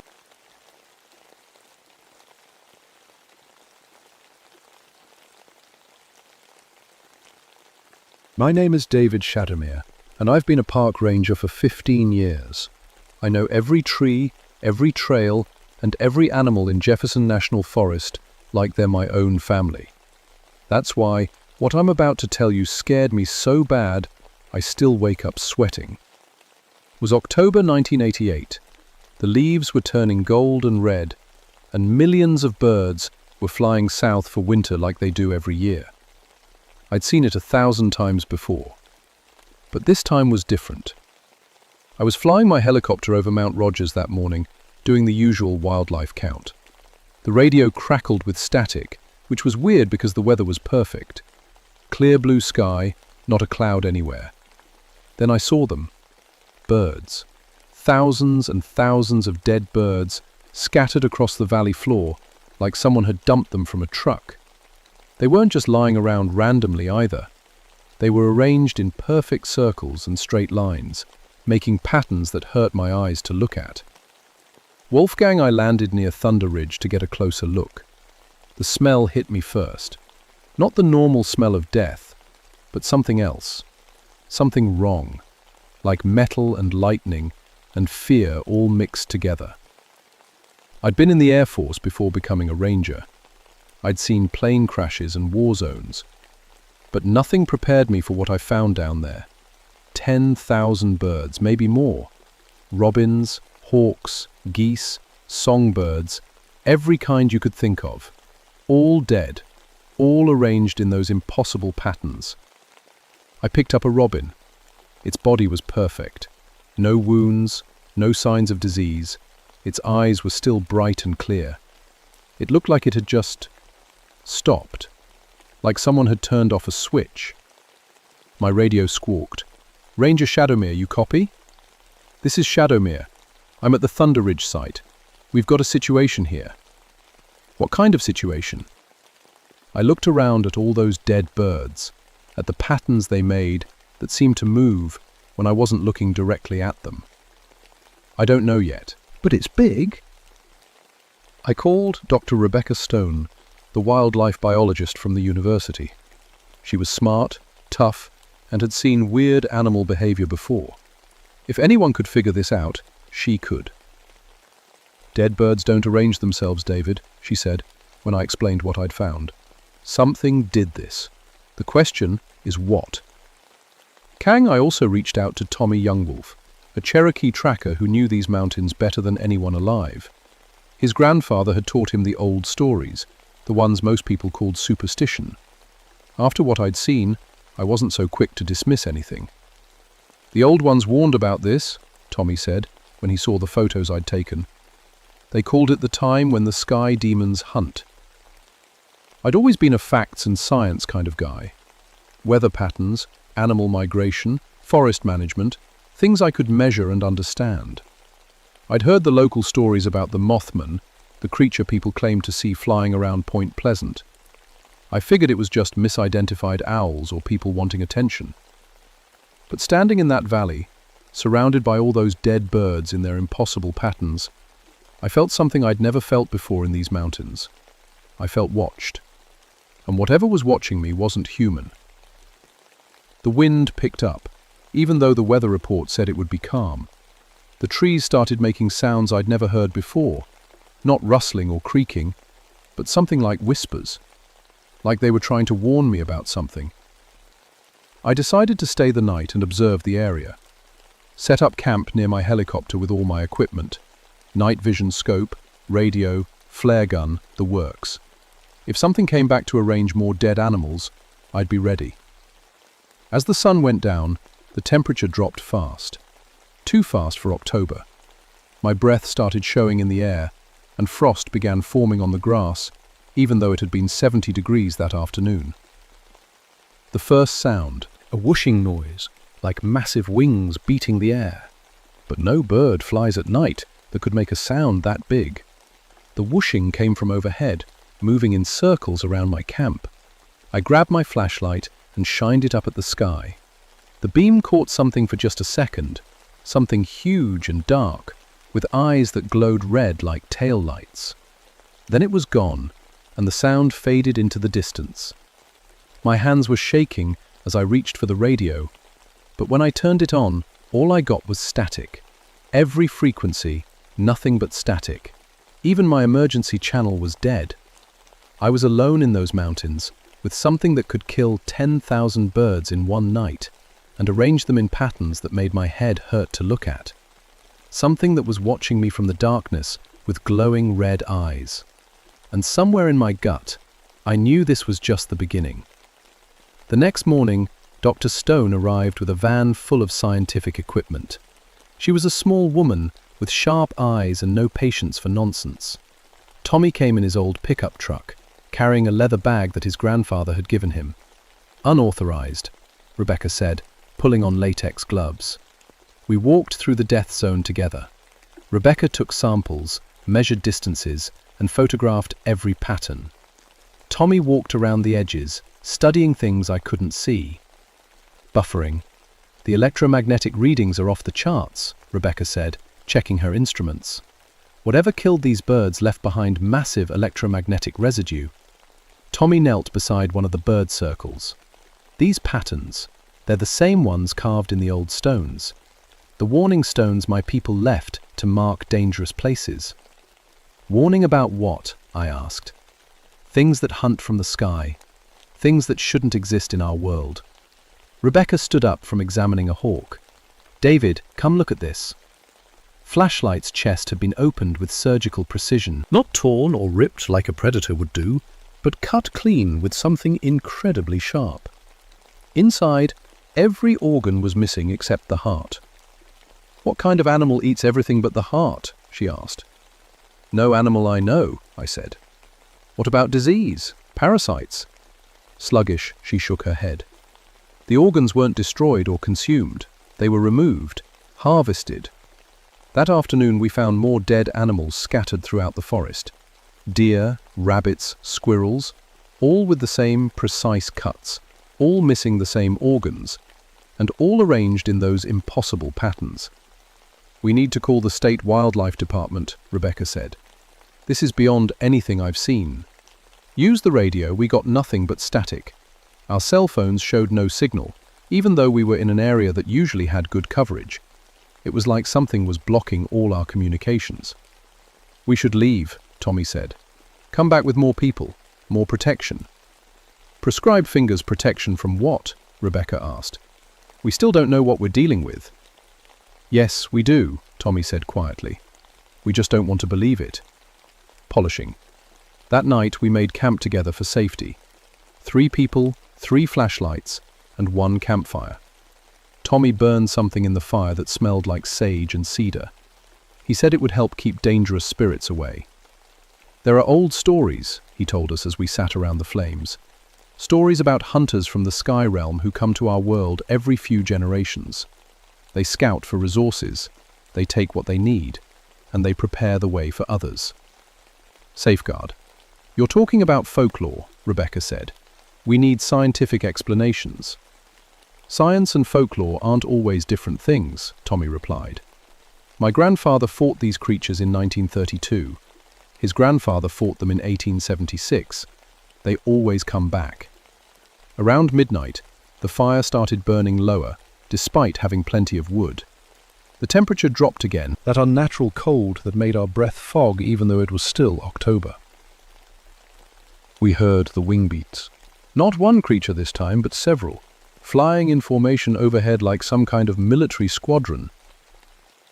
I grabbed my night vision scope and looked up. What I saw made my blood freeze. 3 massive shapes flying in perfect triangle formation. Each one was huge, bigger than any bird that ever lived, and they moved with purpose, like they were surveying their territory. "Do you see them?" I whispered. Rebecca took the scope. She was quiet for a long time, then handed it back without saying anything. Her face had gone pale. "Didn't need the scope.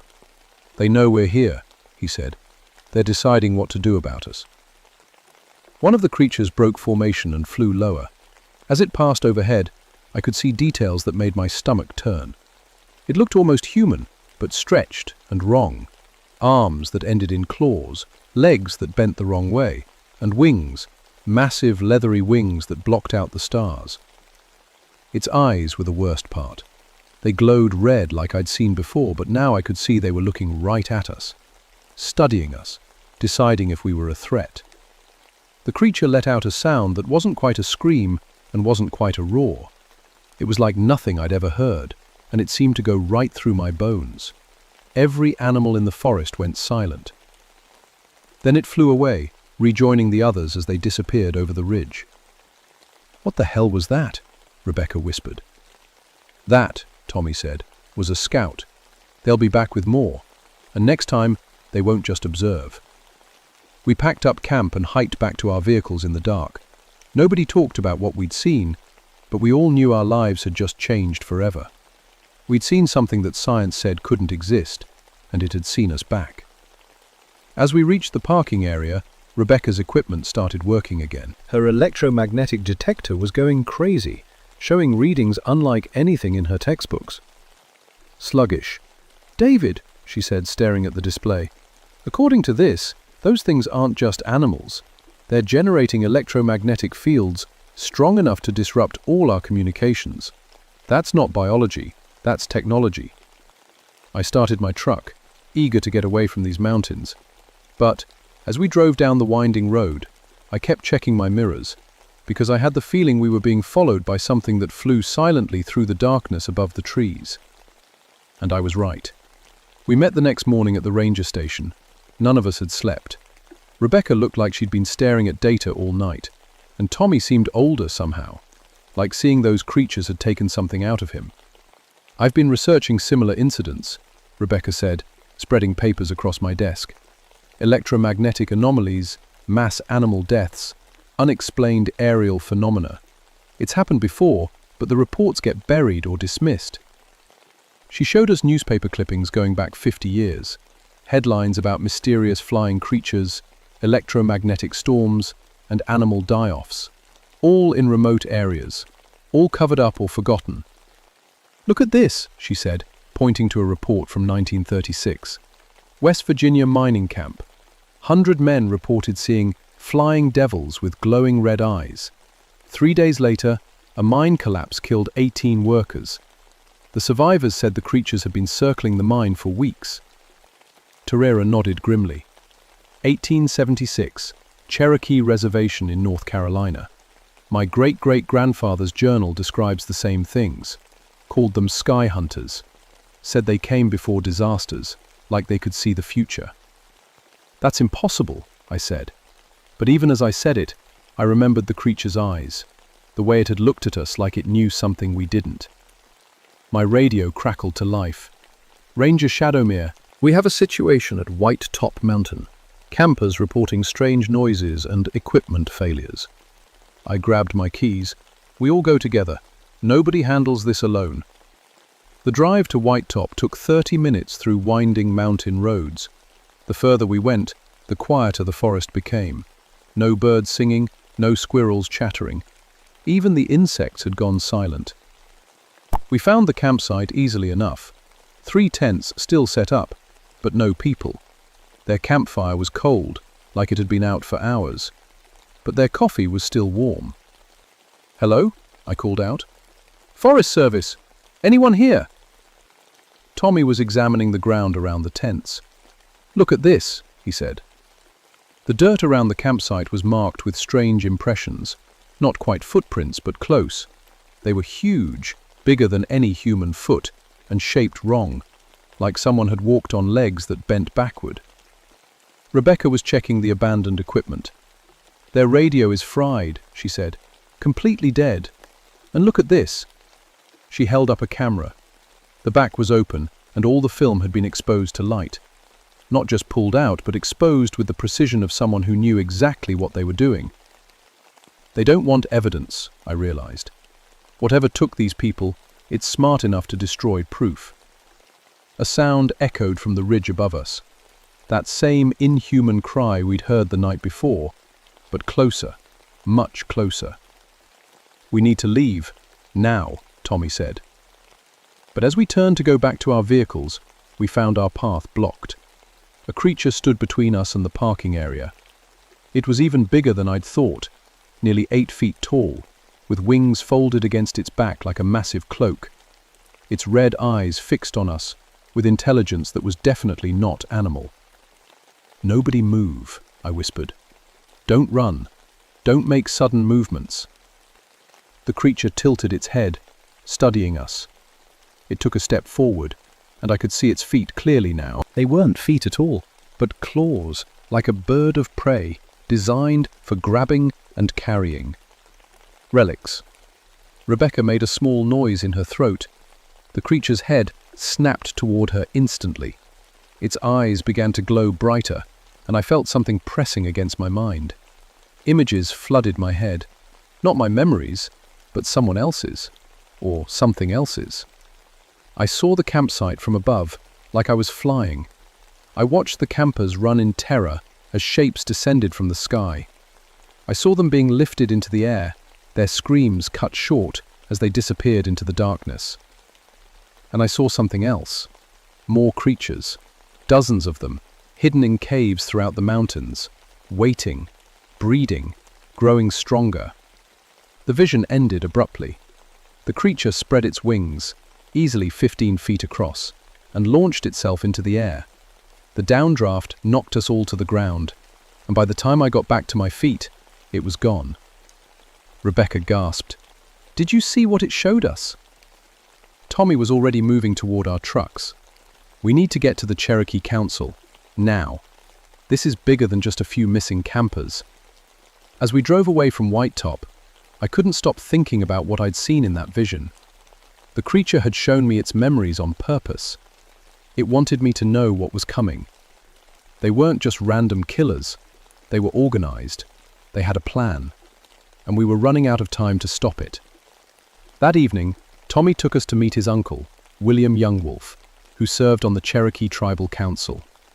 The old man listened to our story without interruption, his weathered face growing more serious with each detail. "The time of choosing has come again," he said when we finished. "Every generation, we must decide whether to fight or hide. Your generation's turn has arrived." He led us to a room filled with old artifacts, weapons, stones carved with symbols, and books written in Cherokee syllabary. "These creatures are not from our world," he explained. "They come from a place where the sky touches other skies. They use our mountains as hunting grounds and breeding sites, and every time they come, they're stronger than before." Rebecca studied the carved stones. "These symbols, they match the patterns we found with the dead birds." William said, "Maps, breeding territory markers. They're claiming this land." "How do we fight them?" I asked. The old man smiled grimly, the same way my ancestors did, with courage, wisdom, and weapons they don't expect. An ancient wooden box, and pulled out what looked like an arrowhead made of black stone. But when I touched it, electricity seemed to run up my arm. "These were made for hunting sky demons," William said. "We'll need to make more, many more." Outside, something roared in the distance. Then another roar answered from a different direction, and another. They were calling to each other across the mountains, coordinating, preparing for something big. "How many are there?" Rebecca asked. William closed his eyes and listened to the sounds echoing through the darkness. "Enough," he said quietly. "More than enough." The attack started 3 days later. At first, it was just missing hikers and campers, people who ventured too far into the remote areas and never came back. The local sheriff blamed bears or accidents, but we knew better. Then the creatures got bolder. A construction crew working on a new road reported being dive-bombed by something like a giant bat. 2 workers ended up in the hospital with deep claw marks across their backs. Rebecca had been studying the electromagnetic readings, and what she found terrified us all. "They're not just hunting randomly," she explained, showing us her charts. "Look at the pattern. They're systematically clearing out every living thing in specific areas, creating zones where nothing survives." "Hunting preserves," Tommy said darkly. "My grandfather's journal mentions this. They clear out areas and turn them into nesting sites." Youngwolf had gathered warriors from 3 different Cherokee communities, old men mostly, but tough as leather and carrying weapons that looked ancient but felt powerful. They'd been preparing for this fight their whole lives. "We have one advantage," William told us. "They don't know we still remember the old ways. They think we've forgotten how to fight them." It lasts long. But our advantage didn't. Stone started changing after our second encounter with the creatures. She became obsessed with studying them.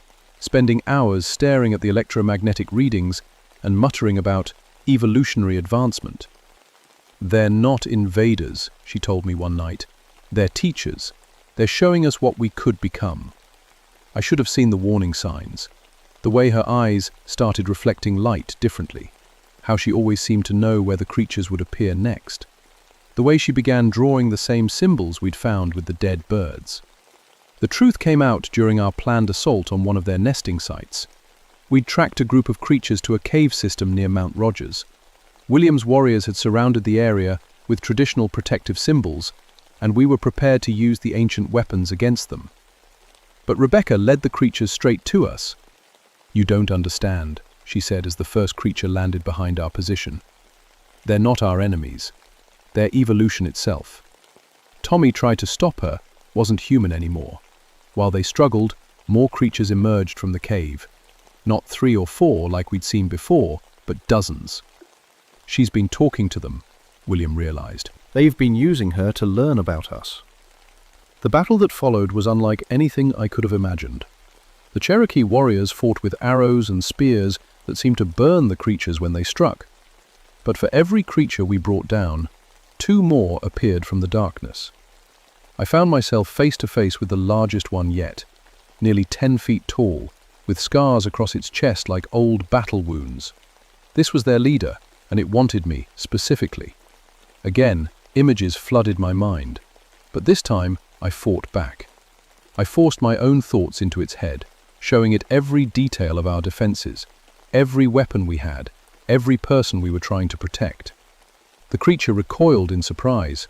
It hadn't expected resistance.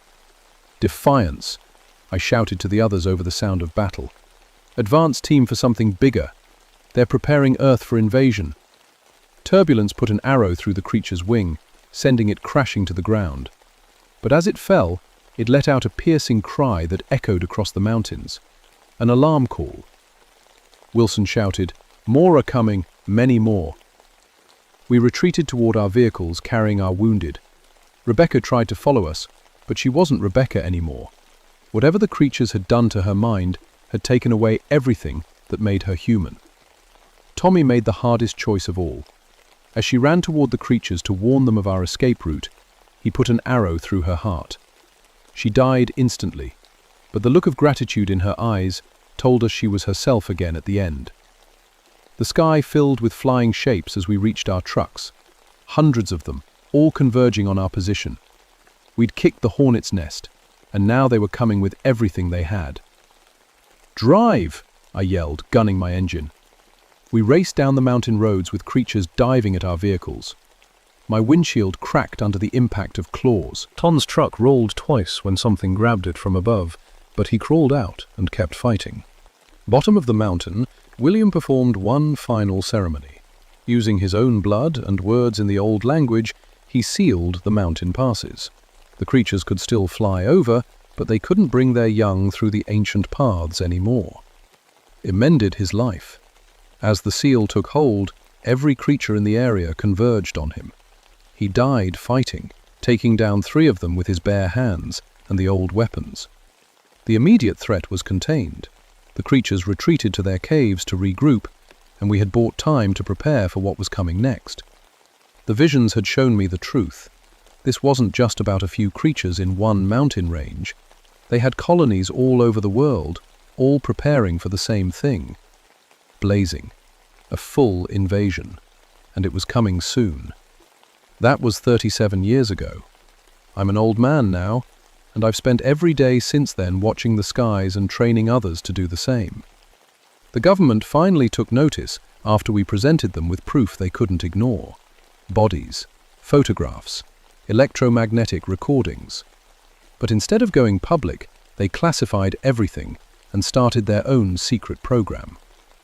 Commissioner, I became the liaison between the military and the Cherokee spiritual warriors. It's a strange job, teaching helicopter pilots how to fight interdimensional creatures while learning ancient ceremonies that conceal doorways between worlds. Tommy survived that night on the mountain, though he carries scars that never fully healed. He runs the Cherokee side of the operation now, training young warriors in the old ways, and keeping watch over the sealed passages. We've learned a lot about them over the years. They're not just random monsters, they're organized, intelligent, and patient. What we fought that night was just the advance team. The real invasion force is still coming, forbidden. They reproduce quickly, adapt fast, and learn from every encounter. The second generation could camouflage themselves. The third generation showed signs of telepathic communication. We've stopped counting generations now because they've become too human-looking to easily identify. But we're stronger too. The Cherokee spiritual weapons work when combined with modern technology. We've built detection networks across the Appalachian Mountains. We've trained specialized military units in supernatural combat. Most importantly, we've learned to work together. Indigenous knowledge and government resources, ancient wisdom and modern science. It's the only way to fight something that exists in both the physical world and the spiritual realm. The creatures still hunt in remote areas. We contain what we can and cover up what we can't. Missing hikers get blamed on bears or getting lost. Electromagnetic anomalies get explained as solar flares or equipment malfunctions. Sometimes, late at night when spike, I still see them flying over the mountains, watching, waiting, planning. They know we're ready for them now. They know we remember the old ways and have new weapons. So they're being more careful, more patient. The Cherokee prophecies say the final battle will come when the sky splits open and their full force arrives. Not dozens of creatures, but thousands, maybe millions. I won't live to see that day. My arthritis keeps me grounded now, and my eyes aren't sharp enough for night watches anymore. But I've trained my replacement, a young Cherokee woman who can fly helicopters and speak to spirits with equal skill. The knowledge continues, the watch continues, the weapons are ready. And when those things finally come in force, we'll be waiting for them. Reading this and you live in the mountains, anywhere in the world, pay attention to the signs. Unexplained animal deaths, electromagnetic disturbances, the sudden silence of all wildlife. And if you see something with glowing red eyes flying overhead, don't try to photograph it. Don't try to prove it exists. Just run and call the authorities. Because some secrets are kept to protect people, not to hide the truth. Behind the Mothman's brood is real. They're out there, and they're still waiting for their chance to claim this world as their own. But as long as people like us keep watching the skies, they'll have to keep waiting. The mountains remember, and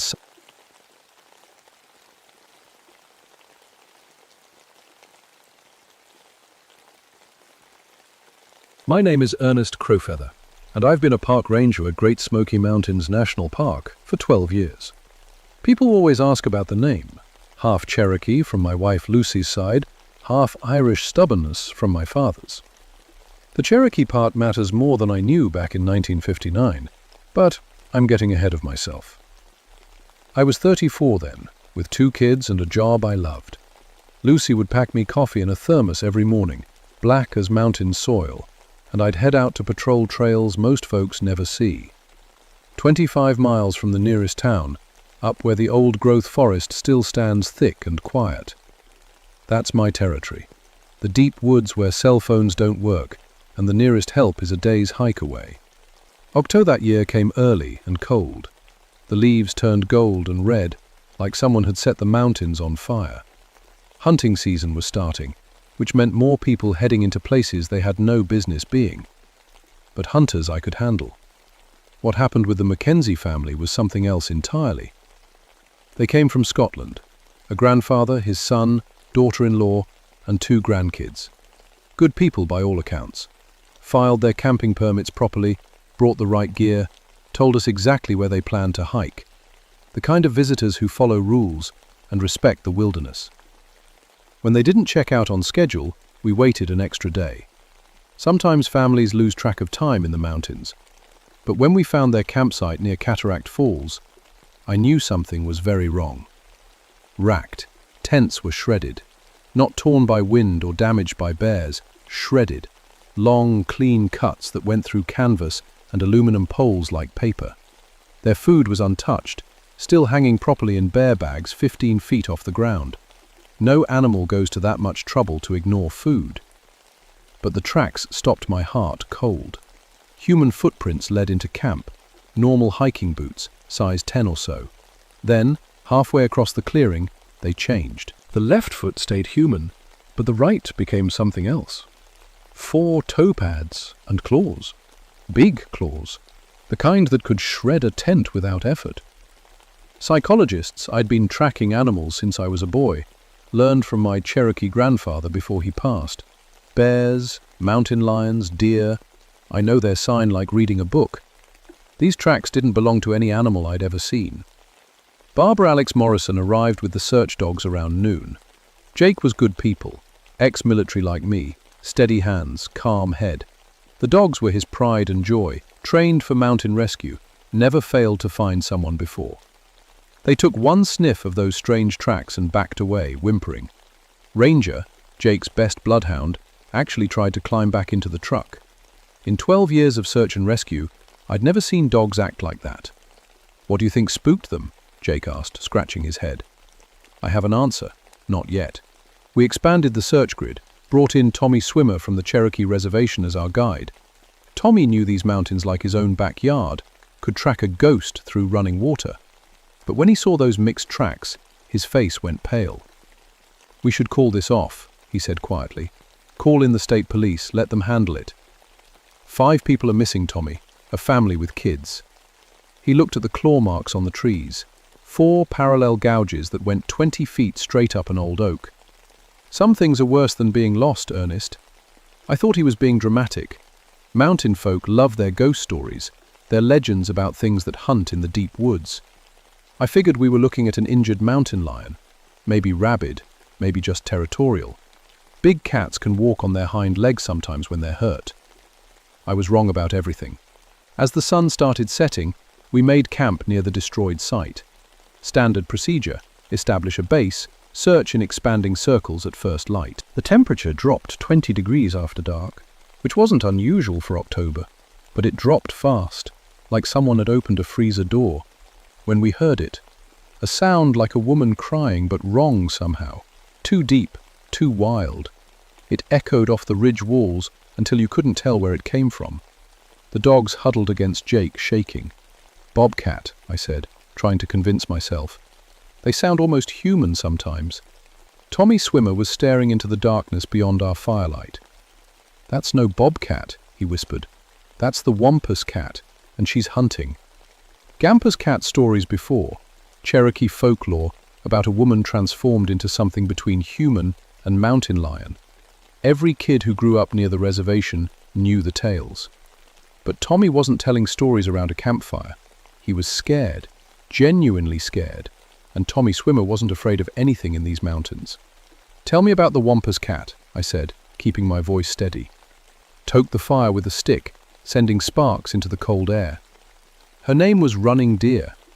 Long time ago, maybe 200 years, she broke sacred law, spied on the men's hunting ceremonies where women weren't allowed. The spirits punished her, turned her into something that could never be fully human or fully animal again. And you think she's still out here? Every 20, 30 years people disappear. Always the same pattern. Camps destroyed, strange tracks, families vanishing without trace. My grandfather told stories. His grandfather told stories. Goes back generations." Jake was checking his rifle, though he kept it casual. "Assuming this isn't folklore, what exactly are we dealing with?" "Something that thinks like a person but hunts like a cat. Something that can change its shape, walk on 2 legs or 4. Something that's been angry for 2 centuries and takes it out on anyone who gets too deep into her territory." The crying sound came again, closer this time, definitely moving in our direction. I'd been in Korea, seen combat, faced down armed men trying to kill me, but this sound made my skin crawl in a way gunfire never did. Our dog suddenly bolted, just ran straight into the dark woods, yelping like something was chasing them. 3 trained search and rescue animals abandoning their handlers. That doesn't happen. "We need to find those dogs," Jake said, grabbing his flashlight. "No," Tommy grabbed his arm. "Dogs know better than people sometimes. They're not running from something, they're running to safety. I was about to argue when we heard branches snapping in the tree line, heavy footsteps, but the rhythm was wrong. Not quite human, not quite animal. Something moving carefully, testing each step. My flashlight beam caught yellow eyes 30 feet away, not reflecting yellow like deer or raccoons, glowing yellow, like there was fire behind them. They were too high off the ground to be any normal animal, maybe 6 feet up, but they moved side to side like a cat watching prey. "Everyone stay calm," I whispered, reaching for my sidearm. "Don't run, don't make sudden movements." The eyes disappeared. Complete darkness, complete silence. Even the normal night sounds, owls, insects, small animals moving through leaves, everything stopped. Then something landed in our camp, terminated the ground between our tents like it had dropped from the sky. Bipedal, covered in dark fur or hair, built like a linebacker but moving like a dancer. The face was the worst part. Human enough to show intelligence, animal enough to show hunger. Those yellow eyes fixed on each of us in turn, measuring, deciding. Jake's rifle was up and aimed before I could blink. "Federal agents! Don't move!" The thing tilted its head like it was amused. When it spoke, the voice was female, accented, but with an undertone that made my teeth ache. "Acknowledgement. You hunt in my domain without permission," it said. "You bring guns to sacred ground. You disturb the bones of my people."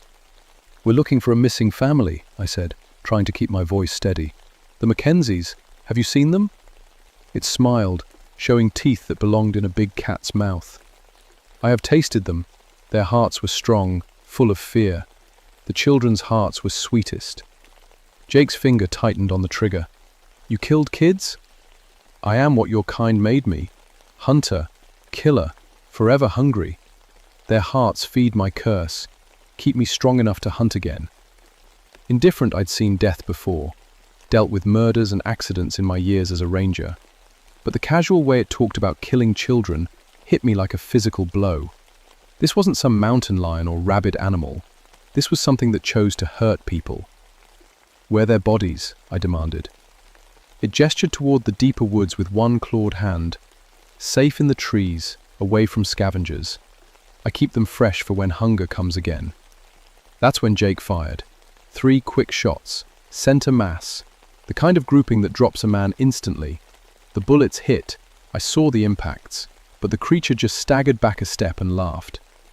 "Iron cannot kill what iron created," it said. "Your people's weapons made me. Cherokee magic keeps me alive." Indicted faster than anything that size should move. One moment, it was 10 feet away. The next, it had Jake by the throat, lifting him off the ground with one hand. His rifle fell into the fire, sending sparks everywhere. "But you can still bleed," it whispered, and its claws extended like switchblades. I emptied my pistol into its back, all 6 rounds. It turned to look at me with mild irritation, still holding Jake in the air. "Your turn will come, Ranger Man. But first I smell Cherokee blood on you.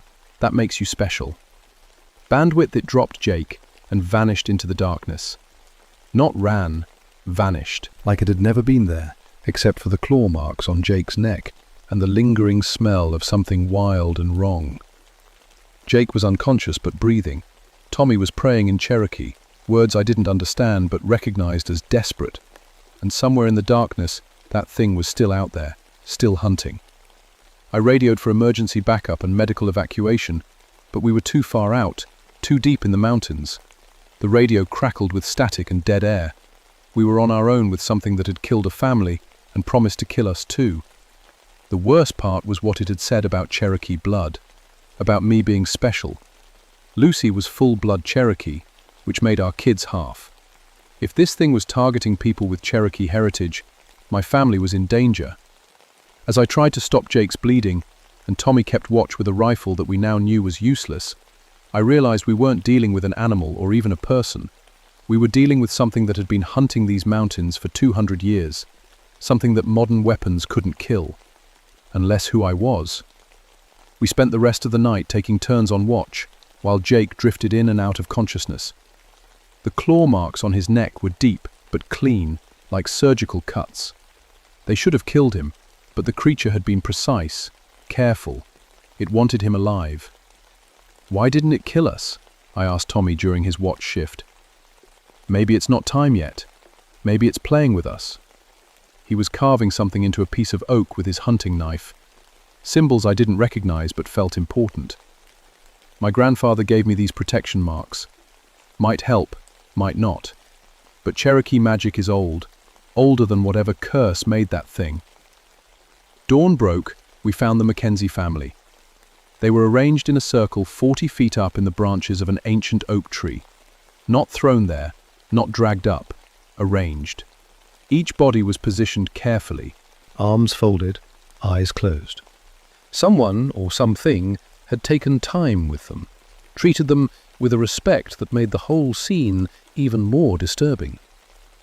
The hearts had been removed with surgical precision. No torn flesh, no savage wounds. Clean cuts that suggested both intelligence and practice. This wasn't random killing, it was ritual. "Jesus," Jake whispered. He was awake now, voice hoarse from the throat wounds. Who could get bodies that high up? That tree doesn't have branches for the first 30 feet. Officers were studying the symbols carved into the oak's trunk. She could. Wampus cat can climb anything, jump higher than any normal animal. But look at these markings. The symbols were Cherokee, but older than anything I'd seen before. They seemed to shift and move when I looked directly at them, making my eyes water. What do they say? Old words, warning words. This is sacred ground, and she's protecting it the only way she knows how. Tommy's face was grim. The family wasn't random, Ernest. They camped on Cherokee burial ground, disturbed ancestor spirits. Discharge, that doesn't justify murder. No, but it explains why she's so angry. We called in the state police and coroner, but it would take them hours to reach us. While we waited, I tried reaching Lucy on the radio. Static and dead air. Tried calling the ranger station. Nothing. Communications are down across the entire grid, Jake reported. Whatever that thing is, it's jamming our signals somehow. That's when we found the second campsite. At the Mackenzie location, we discovered the remains of another camp. This one was older, maybe a week or two. 2 tents, both shredded the same way. But no bodies this time, just bloodstains, and more of those impossible tracks. "Cardboard college kids," Jake said, reading the abandoned permit forms. "From Kentucky, hiking the Appalachian Trail connection." Tommy was examining the ground around their fire pit. They ran. Got away, but she followed. Track pattern shows pursuit, fear, desperate flight through heavy brush. Lung half a mile before finding them, or what was left of them. The young man had made it farther. His body was tangled in a deadfall 100 yards ahead of his girlfriend. Both had claw marks across their backs, deep gouges that suggested the creature had been toying with them, letting them think they could escape. 3 separate incidents, I said, trying to think like a cop instead of a scared man. 3 different time periods. This isn't random hunting, it's pattern behavior. Jake was checking their backpacks for identification. And she's getting bolder. More frequent kills, less effort to hide evidence. A branch snapped behind us. We spun around, weapons ready. I think the other beginning, the Tracketly world-only empty forest. The normal sounds of daytime birds and insects had stopped again, that same unnatural silence we'd experienced the night before. "She's watching us," Tommy said quietly, deciding when to finish what she started. Radio crackled to life, static, then a voice, Lucy's voice, but wrong somehow, too calm, too distant. "Ernest? Ernest, are you there? Something's wrong at home. Something's watching the children." "Where are you? Are you safe?" Disappointment. "The windows, Ernest. She's at the windows, looking in. Yellow eyes, just watching. The kids are scared." Wavelength. The radio went dead. I tried calling back, but got only static. "It's 25 miles to our house," I told Jake and Tommy. "If I leave now, drive hard, I can be there in 2 hours." "That's what it wants," Tommy said. "Split us up, isolate us. Classic hunter behavior." My family. You run straight into its trap. We need help, Ernest. Real help. Cherokee help. He pulled out an old cell phone and dialed a number. Somehow, impossibly, the call went through. Grandfather? It's Tommy. We need you to come to Cataract Falls. Bring the old weapons, the blessed ones, and bring the other warriors. A pause. Yes, Grandfather. It's the Wampus cat. She's hunting again. While we waited for Tommy's grandfather, Jake and I secured the crime scenes as best we could. But the creature, running deer, the Wampus cat, wasn't done with us yet. Feng. The attacks came in broad daylight. First, our vehicles. All 4 tires on my truck, slashed with surgical precision. Jake's Ranger Jeep had its engine compartment torn apart, wires and hoses scattered like confetti. We were stranded, 25 miles from help, with something that could apparently disable modern machinery. Then, the psychological warfare began. Items from our packs appeared in strange places. My spare socks hanging from tree branches 30 feet up, Jake's compass buried point down in the exact center of the Mackenzie family's original campfire. Personal items arranged in patterns that suggested we were being studied, catalogued, prepared for something. She's learning about us, Tommy said. How we think, what we fear, what matters to us. The radio chattered to life again. Lucy's voice, my children's voices, calling for help. But the timing was wrong, the words slightly off. It was mimicking them, using their voices as bait. Daddy, please come home. The kitty lady is scratching at my window. My daughter Sarah's voice, perfect, except for the adult fear underneath the child's words. No 6-year-old talks about being afraid with that kind of controlled terror. Jake said, but I was already reaching for the radio. Don't respond, Tommy warned. It's studying your voice patterns, learning how you communicate with family. Anything you say, it can use against them later. As afternoon shadows grew longer, we heard vehicles approaching. Tommy's grandfather, Joseph Swimmer, along with 3 other Cherokee men I didn't recognize. They came armed with weapons I'd never seen before. Traditional bows, arrows tipped with what looked like carved bone, knives that seemed to drink in sunlight. Ernest Crowfeather, Joseph said, looking me up and down with sharp eyes. Lucy's husband. Your bloodline runs deep in Cherokee history, deeper than you know. Unrecognized. What does that mean? Forensic. It means the Wampus cat isn't hunting random victims anymore. It's hunting specific bloodlines. And yours connects directly to the woman who became the curse. He handed me one of the bone-tipped arrows. Running deer was your wife's great-great-grandmother. That makes your children part of the original bloodline. The Wampus cat isn't just killing for territory now. It's trying to complete a family curse that's been waiting 200 years. Earthly, everything clicked into place. The personal items, the mimicked voices, the focus on me specifically. This wasn't random hunting. It was targeted, purposeful, personal. My family wasn't just in danger, they were the real target. And I was exactly where the creature wanted me, 25 miles away, unable to protect them. Joseph Swimmer spread an old hide map across a fallen log, marking locations with charcoal. Running deer was cursed at this exact spot, he said, pointing to where we stood. Her spirit is bound to these mountains, but her power grows stronger when she feeds on her own bloodline. You're saying she's been hunting her own descendants for 200 years? The curse demands it. Every generation, she must take hearts from her bloodline or lose her form completely. Your children represent the latest generation. If she kills them, the curse becomes permanent. If she doesn't, he looked grim. The Cherokee spirits that punished her will finally be able to drag her soul to judgment. Jake was studying the Cherokee weapons with professional interest. So what's the plan? These arrows can kill something our rifles can't touch? Blessed by 7 generations of Cherokee spiritual warriors, tipped with bone from the sacred burial ground she violated. They can wound her, maybe kill her, but only if used correctly. Tommy's radio crackled. Tommy, this is Ranger Station. We've got reports of a break-in at the Crowfeather residence. Local police are responding, but... Static. Jesus, what happened to the patrol car? Mailbox. My heart stopped. We need to go. Now. That's exactly what she wants, Joseph said firmly. pull you away from the spiritual anchor point, fight her on ground of her choosing. The curse started here. It has to end here. My family. Disconnect. Will die if you fail here. But there's something else you need to know. Joseph's voice was heavy with old sorrow. The curse can only be broken by willing sacrifice from the bloodline. Someone with running deer's blood has to choose to die human rather than live as monster. The implication hit me like a physical blow. Lucy. She's already changing, isn't she?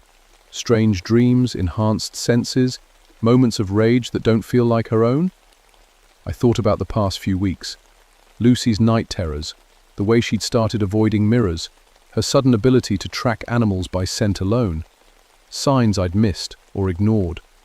The Wampus cat's presence triggers the transformation in blood relatives, Joseph continued. Your wife is becoming what running deer became. The only way to stop it is through ritual sacrifice before the change completes. A scream echoed across the mountains, not the creature's hunting cry, but something new. Pain, rage, and desperation mixed together. It was coming from the direction of our house. Prohibited. We're out of time, I said. Joseph gathered his warriors. Then we finish this. Cherokee Way. Participates. The battle began before we reached the ritual site. She came at us through the trees like liquid shadow, moving too fast for human eyes to track properly. The younger Cherokee warriors had positioned themselves in a traditional hunting formation, but the Wampus cat had been fighting their ancestors for 2 centuries. She knew their tactics. The first warrior went down with claw marks across his chest. Not killed. She was still being precise, still making choices about who died when. But the message was clear. She could end any of us whenever she chose. Spread out, Joseph shouted. Don't let her corner you. Use the blessed ground. We were fighting on the original curse site now, where Cherokee shamans had first transformed running deer.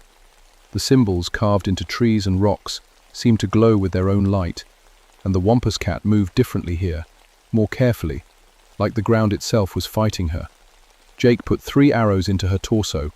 Normal arrows would have been useless, but these were blessed Cherokee weapons. Black blood flowed from the wounds, and for the first time since we'd encountered her, the creature looked genuinely hurt. Iron cannot kill what iron created, she snarled, but old magic still has teeth. She focused on me now, abandoning the other fighters. Where is the woman, Ernest Crowfeather? Where is Lucy running deer, Crowfeather? She belongs to me now. She belongs to herself. Does she? Check your radio, Ranger Man. Listen to what she's becoming. Lucy's voice came through clearly, but wrong in every way that mattered. Ernest, I can smell everything. Every rabbit in the woods, every deer trail, every human who's passed through here in the last week. And I'm so hungry. God help me. I'm so hungry. Lucy, stay in the house. Lock the doors. Keep the kids safe. The kids. Her voice was changing, becoming deeper, more animal. They smell like prey, Ernest. My own children smell like prey, and I want to hunt them. The radio went dead. The Wampus cat smiled, showing those terrible teeth. Choose quickly, Ranger Man. Save your wife or save your children. You cannot do both. Zax when I understood the real trap. This had never been about killing me or even killing my family. It was about forcing impossible choices, breaking spirits along with bodies. The Wampus cat fed on more than hearts. She fed on despair. But Joseph Swimmer had taught me something about Cherokee warfare. Sometimes the only way to win is to refuse the enemy's terms entirely. Tommy, I called to him. How long does it take to complete the ritual sacrifice?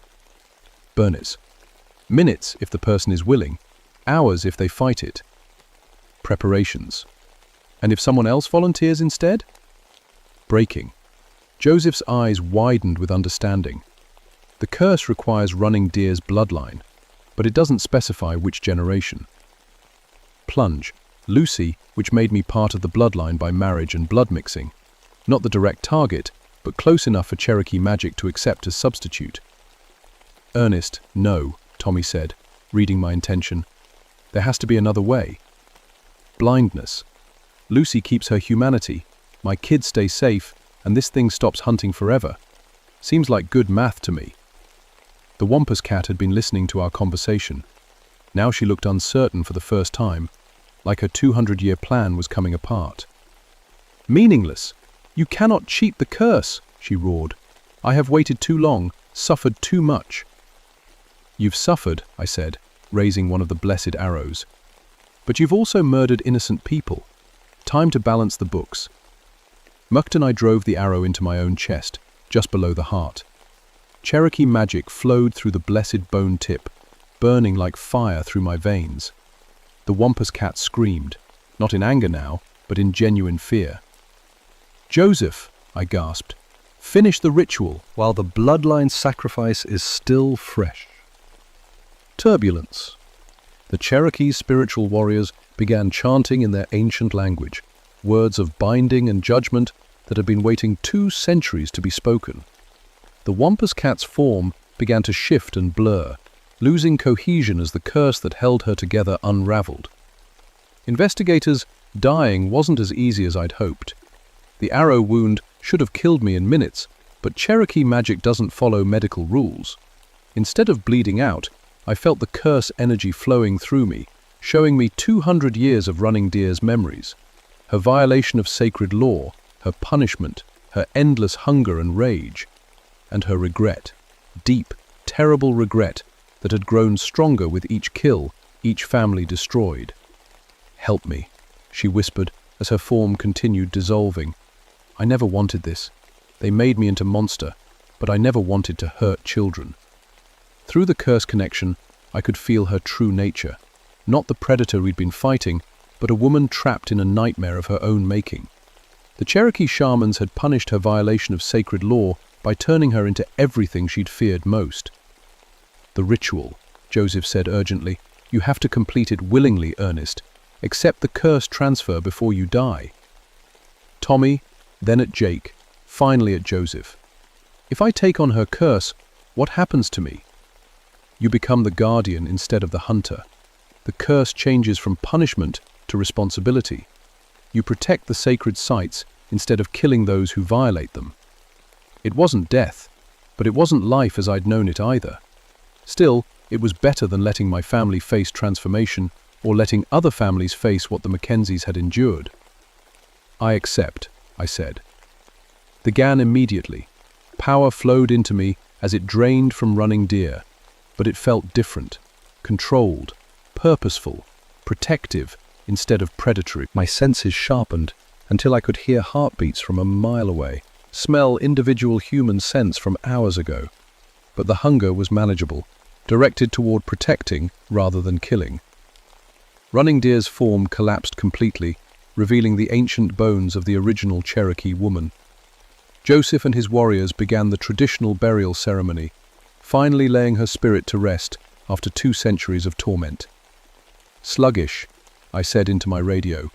The connection was clear now, cleaner than it had ever been. "Confiscated." "Ernest? Something's happening.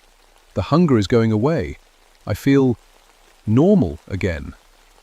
"It's over. Take the kids to your mother's house and wait for me there. I'll explain everything when I get back." Cornfill. I get back? The curse had changed me in ways I was only beginning to understand. I was stronger, faster, more aware than any human should be. But I was also tied to these mountains now, bound to protect Cherokee's sacred sites and burial grounds from future violations. Amendment. Jake helped me to my feet. The arrow wound had healed completely, leaving only a small scar and the certainty that I wasn't quite human anymore. "So what happens now?" he asked. "Now we file reports that make sense to people who don't believe in curses. Bear attacks, hiking accidents, human predators.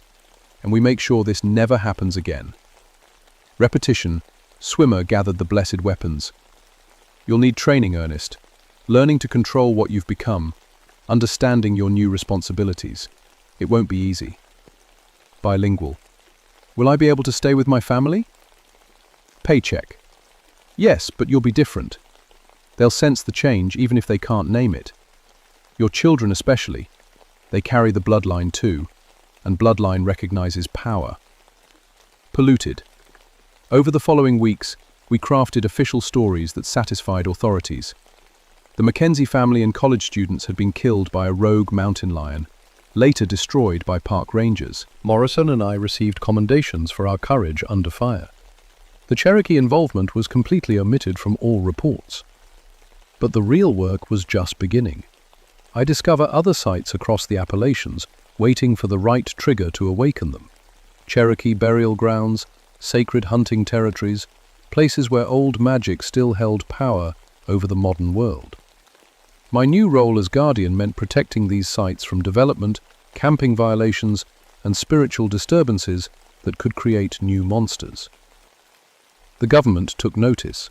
Not officially, there are no federal departments that handle supernatural threats, but certain individuals in certain agencies began consulting me on unusual incidents across the Southeast. I became a cultural liaison specialist, which provided cover for my real work. Lucy adapted to having a husband who could track scents like a bloodhound and hear conversations from the next county. The kids grew up knowing their father was different, but they also learned Cherokee traditions from their mother's family and understood the responsibility that came with their heritage. Sometimes, late at night when the mountains are quiet, I can still hear Running Deer's spirit. Not the tortured creature she became, but the woman she was before the curse.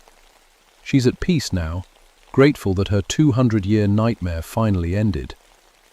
But I also hear other things, older things, deeper things, curses and guardians, spirits and monsters, all maintaining the balance between the modern world and ancient powers that most people will never know exist. My name is Ernest Crowfeather, and I've been protecting the Great Smoky Mountains for 66 years now. People think I look good for my age, but they don't understand that Cherokee magic operates by different rules than normal time. I'm still here because the work isn't finished. There are still sacred sites to protect, still families who might wander into places they don't understand, still curses waiting to be triggered by careless violations of old laws. In other mountains, on other reservations, other guardians are doing the same work. We don't meet often, don't coordinate through official channels, but we know each other by the scent of old magic and the weight of chosen responsibility. The Wampus cat is gone, but the need for protectors remains.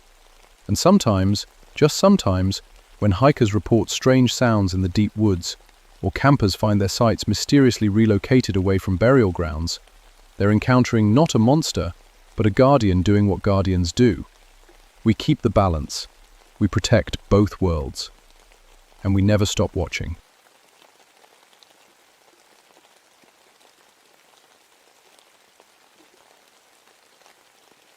My name is Rebecca Hollaback, and I've been a park ranger at Cumberland Gap for 8 years now. People always ask about my last name. Sounds made up, right? But it's real, from way back in my family tree. I specialize in the historical sites around here, especially the old settlements tucked away in these mountains where most folks never go. 1995 was colder than usual. The leaves had already fallen, leaving the trees bare and making it easier to spot things that had been hidden all summer. I was driving the back roads near Vardy Valley when the call came in about the missing research team. "Rebecca, we got a problem," my supervisor Jim crackled through the radio. "University of Virginia sent a DNA research team up to study some old Melungeon sites. They were supposed to check in 3 days ago." The Melungeons. I knew about them from my anthropology studies. They were this mysterious group of people who lived in these mountains for hundreds of years. Nobody knew exactly where they came from. Some said Portugal, others said Turkey, maybe Cherokee. What everyone agreed on was that they kept to themselves and had their own ways. "Where'd they go missing?" I asked, already turning my truck toward the deeper hollows. "Where was near the old Collins homestead? You know it?" I did. It was one of those places that felt wrong even in broad daylight. The locals wouldn't go near it, and they never wanted to talk about why. In all my years giving tours, whenever I mentioned the old Melungeon settlements, people would get quiet and change the subject. The Collins place sat at the end of a winding dirt road that barely deserved the name. My truck bounced and rattled over rocks and ruts until I finally saw the old cabin through the trees. It was more falling down than standing up, with a sagging roof and broken windows that looked like dead eyes. But attention was the white van parked beside it. University plates, just like Jim had described. The doors were wide open and equipment was scattered around like someone had left in a hurry. I grabbed my radio and my flashlight, even though it was still afternoon. Something about this place made me want extra light. "Jim, I found their van. Looks like they left everything behind." The silence that came back made my skin crawl. I walked over to look at their stuff. Expensive equipment, DNA analyzers, sample containers, laptop computers. Not the kind of things you just abandon. On the ground near the van, I found a stack of papers held down by a rock. Research notes, genealogy charts, and something that made me stop cold. It was a family tree diagram, but not like any I'd seen before. The names went back 300 years, and some of the connections didn't make sense. People born decades apart were listed as siblings, death dates that came before birth dates, and at the bottom, in fresh ink, someone had written, "Impossible. The DNA doesn't lie, but this can't be right." A wind picked up, rustling the papers in my hands. But there was something weird about it. It sounded almost like voices. Low, mumbling voices speaking words I couldn't quite make out. I looked up at the trees, but they weren't moving at all. That's when I noticed the smell. Sweet and thick, like flowers left too long in water. It was coming from the direction of the old cabin and getting stronger. I've been in these mountains my whole life. I know what normal looks like, and this wasn't it. The hair on my arms stood up, and every instinct I had was screaming at me to get back in my truck and drive away. But 4 people were missing, and I had a job to do. Stabilized, I radio again. "Jim, I'm going to check the cabin. If you don't hear from me in 30 minutes, send backup." The static that came back sounded almost like laughter. The front door of the cabin hung open like a mouth. I called out as I approached, hoping to hear one of the researchers call back. Instead, my voice seemed to get swallowed up by the air itself, like the mountains were drinking the sound. Cabin was bigger, rooms stretched back into shadows that my flashlight couldn't quite reach, even though from the outside I could see this was just a one-room shack. My mind tried to make sense of it, but the harder I looked, the more wrong it became. Research team had set up their equipment in what should have been the main room. Computers hummed quietly, their screens showing data that made my stomach turn. DNA sequences, but not like any I'd learned about in college. These had extra patterns, repeating sections that formed shapes that hurt to look at. On one of the tables, I found more papers, field notes in 4 different handwritings. Day 1. Initial samples from cemetery show unusual genetic markers, preservation beyond anything we've seen. Day 2. Carbon dating inconsistent. Some samples appear to be aging in reverse. Day 3. Genealogy research confirms impossible family connections. Subjects appear to share DNA across centuries. Day 4. Voices in the recording equipment. No one was speaking. Day 4. That was yesterday. I kept reading. Late night, day 4. Sarah saw someone in the cabin with us. Described, elderly woman in old-fashioned dress. When we looked, no one there. Equipment registered presence of 5 additional people. Early morning, day 5. We're not alone here. The locals were right to stay away. The DNA results show something that can't be real. Some of these samples are from people who are still alive, but the tissue is over 200 years old. The last entry was in shaky handwriting. Frustrations. They're all here. All of them. Every generation standing together. They're trying to tell us something, but we can't understand. Going to try voice recordings. I found their audio equipment still running. When I hit playback, my heart nearly stopped. While those few minutes were normal, team members discussing their findings, arguing about test results, then, underneath their voices, other sounds started creeping in. Whispers in languages I didn't recognize. An old woman humming a tune that made my bones ache. And then, clear as day, a man's voice speaking in an accent I'd never heard before. She comes. The bloodline calls to itself. She will understand what you cannot. One of the researchers, a woman, responded, "Who's there? We can't see anyone." We are always here, in the blood, in the bone, in the memory that passes from mother to child. You dig where you should not dig. You seek what should remain hidden. The woman's voice got shaky. We're just studying genealogy, historical DNA analysis. History lives here. It does not sleep in your machines. That's when the screaming started. Blazing. Not from the researchers, from the equipment itself. Every machine began shrieking at once, a sound like metal being torn apart. On the recording, I could hear the team shouting, panicking, trying to shut down their computers. And underneath it all, that old woman's humming got louder and louder until it drowned out everything else. Then, silence. I checked the timestamp. The recording had stopped at 3:17 a.m. this morning, just 8 hours ago. My hands were shaking as I turned off the playback. That's when I noticed that one of the computers was still running a program. The screen showed a real-time DNA analysis, but the sample container was empty. The machine was analyzing something that wasn't there, and the results kept changing, as if the invisible sample was evolving while I watched. But the worst part was the name at the top of the screen. It said Sample, Rebecca Hollowback, Historical Comparison. They had been running my DNA I'd never given them. And according to the computer, I was a perfect genetic match for samples that were 300 years old. A floorboard creaked behind me. I turned around and saw her, an elderly woman in a long brown dress that looked like it came from the 1800s. She had dark skin and sharp eyes that seemed to look right through me. "You should not have come here, child," she said in a voice like wind through autumn leaves. But then again, the blood always calls us home. I tried to speak, but my throat had closed up. "I am Mahala Collins," she said, stepping closer. "And you, Rebecca Hollowback, are my great-great-granddaughter. Welcome to the family." I blinked hard, sure I was seeing things. But when I opened my eyes, Mahala Collins was still there, solid as the floor beneath my feet. She looked maybe 70, but something about her felt much older. "That's impossible," I managed to say. "Collins died in the 1800s. I've read the records." She smiled, showing teeth too white for someone her apparent age. "Records lie, child. Names get changed, dates get mixed up.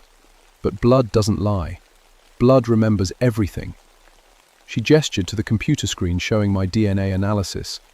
Those young folks with their machines, they thought they could study us like bugs under glass. They didn't understand that some things study back. "Where are they?" I asked. "The research team?" "Learning," she said simply. "Come, I'll show you." Every instinct told me not to follow her, but my feet moved anyway. She led me deeper into the cabin, through rooms that shouldn't exist, down a hallway that stretched much farther than the building could possibly hold. The smell got stronger as we walked, that sweet, thick scent like old flowers. And with it came other smells: wood smoke, homemade soap, something like wet earth. "The Hollow remembers," Mahala said as we walked. "Every person who lived here, every birth, every death. In a place like this, where the same families lived for generations, all that memory builds up like layers of rock." We reached a door at the end of the hall. She opened it, and cool air rushed out, carrying voices with it. Dozens of voices, maybe more, all speaking at once in a low murmur that sounded like a crowd having conversations in the next room. Beyond the door was a staircase leading down into the mountain itself. The walls were natural stone, but carved with symbols that hurt to look at directly. And lining the stairs, like some kind of honor guard, were people. Men, women, children, all dressed in clothes from different time periods. Some wore rough homespun from the 1700s. Others had the simple dresses and work shirts of the early 1900s. All of them had the same dark eyes, the same mix of features that didn't quite fit any one race. All of them were dead. I could tell because they were slightly transparent, and because some of them had wounds or signs of sickness that should have killed them long ago. But they watched me with intelligence, with purpose. The Melungeon families, Mahala explained. We were never just one thing, not Cherokee, not African, not European. We were something new, something that scared people because they couldn't put us in a box, so they tried to make us disappear. As we walked down the stairs, the dead people turned to follow our progress. I heard whispers in that strange accent from the recording, words I couldn't understand, but that made my chest feel tight. They forced us into these mountains, Mahala continued, took our children away, said our marriages weren't legal, told us we couldn't own land. Some families gave up, tried to pass as white or Cherokee or whatever would keep them safe. But some of us, we went deeper. We found ways to stay connected. The staircase opened into a huge underground chamber, and there, arranged in a circle on the stone floor, were the 4 missing researchers. They were alive but wrong. Their hair had gone completely white, and their skin was wrinkled like they'd aged 50 years in a day. They sat perfectly still, eyes closed, while that low, humming sound came from their throats. "What did you do to them?" I whispered. "Gave them what they wanted," Mahala said. "Knowledge. They wanted to understand our genealogy, so we showed them. All of it. 300 years of family history, experienced all at once." One of the researchers opened her eyes and looked at me. When she spoke, it wasn't in her own voice, but in the same accent I'd heard on the recording. "Tell them," she said. "Tell them we are still here. Tell them the blood remembers." Then her eyes rolled back and she started humming again. "They're stuck," I said, understanding flooding through me. "They're experiencing all those memories at the same time." "The mind can only hold so much," Mahala agreed. "But you're different. You have the blood. You can handle it." She reached out and took my hand. Her skin felt warm, too warm, like she was running a fever. The moment she touched me, the world exploded. Suddenly, I was a young woman in 1847, hiding in these same caves, while men with torches searched for my children. Then I was a teenager in 1923, watching government officials come to measure our heads and declare us not white enough for the schools. Then I was a mother in 1956, holding a baby who had been born with eyes that saw things that weren't there. Remember after memory crashed through my mind, generations of persecution, of families torn apart, of people who learned to hide their true nature to survive. But underneath it all was something else. Power. The ability to see across time, to communicate with the dead, to know things that happened far away. "We are not just people," Mahala's voice came from everywhere and nowhere. "We are a bridge between worlds." The government knows this. They've always known. That's why they try so hard to make us disappear. Investigators shifted. I saw men in suits with government badges, taking notes about genetic anomalies and supernatural bloodlines. I saw laboratories where they experimented on Melungeon children. I saw files labelled Project Hollow, with photos of my own ancestors. "The team?" I gasped, still seeing flashes of other lives. "They weren't just university researchers." "No," Mahala said. "They were scouts. The government wants to study us again, like they did before. But this time, we're ready." Around us began to glow with pale light.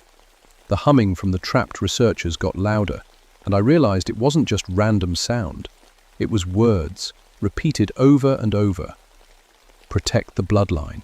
Protect the secret. Let none pass who would do us harm." And that's when I heard the vehicles outside. Multiple engines, heavy tires on the dirt road.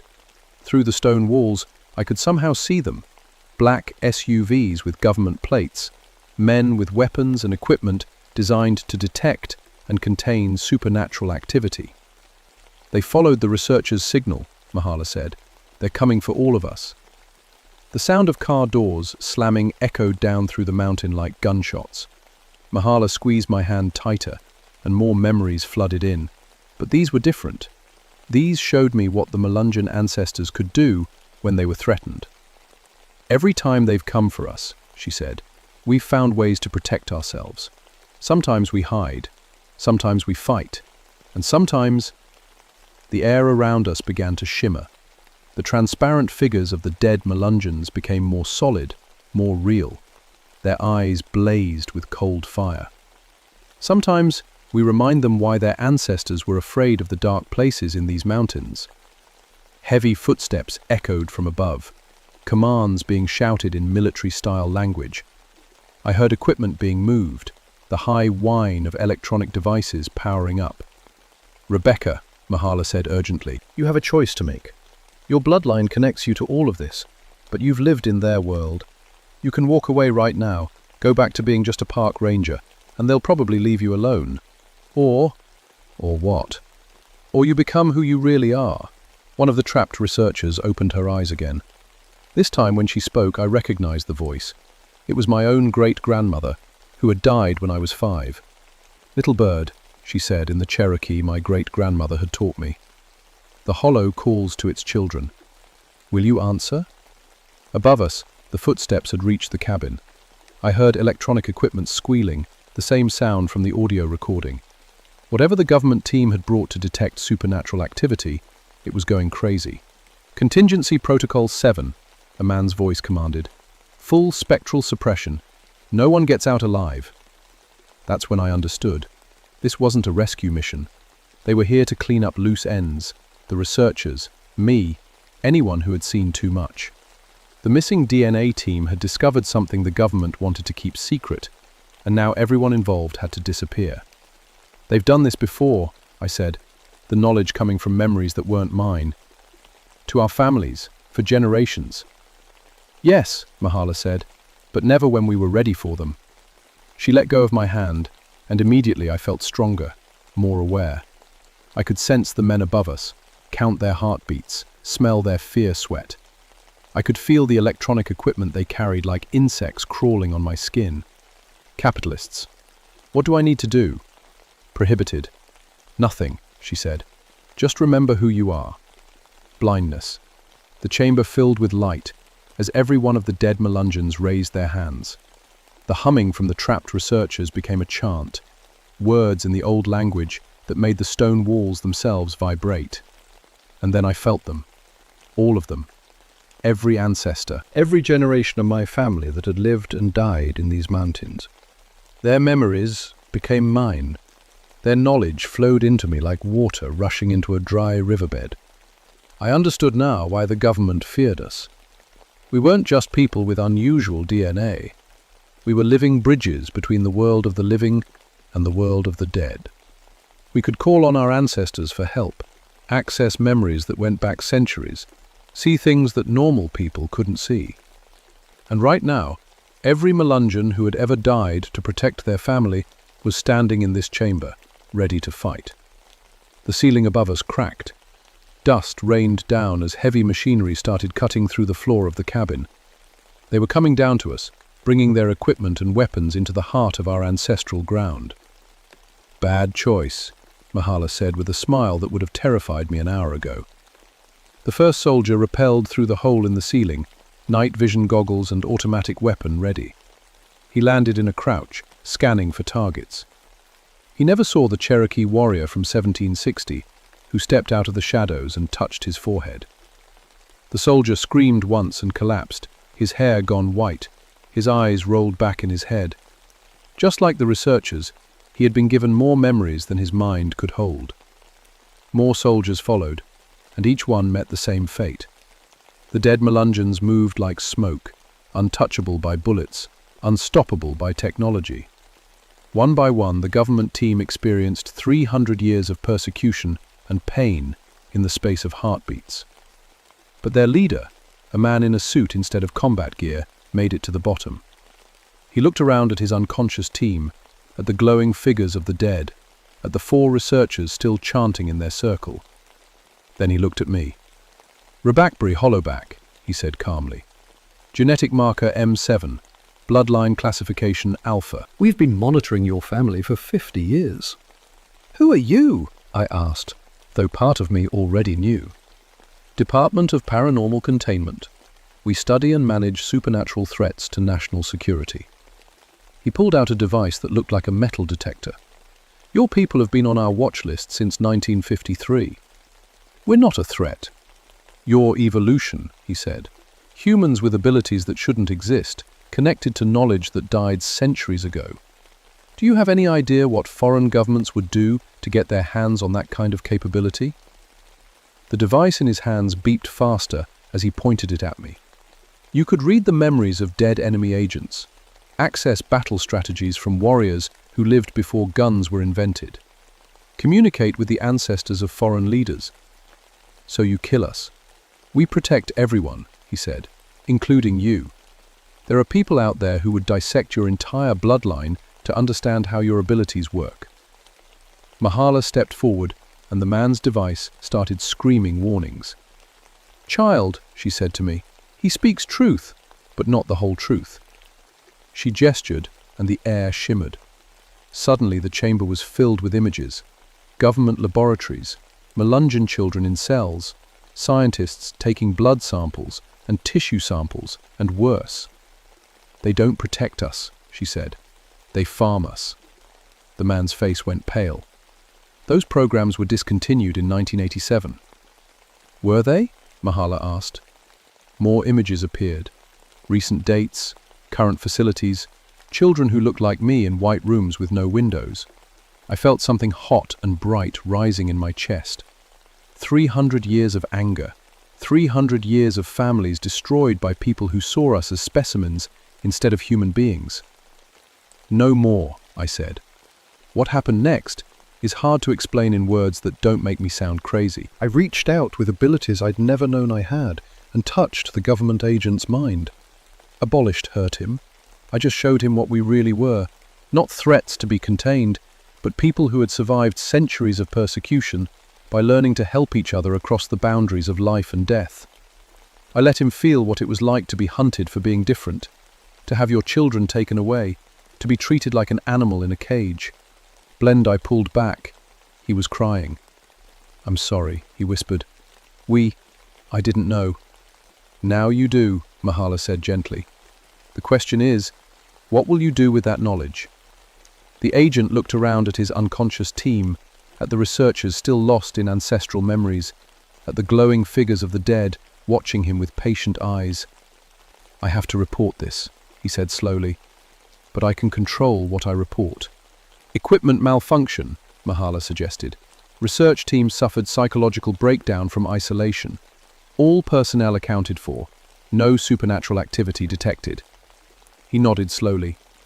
The program will be reviewed. There are people in the department who have been questioning the containment protocols. One by one, the dead Melungeons began to fade, their duty done.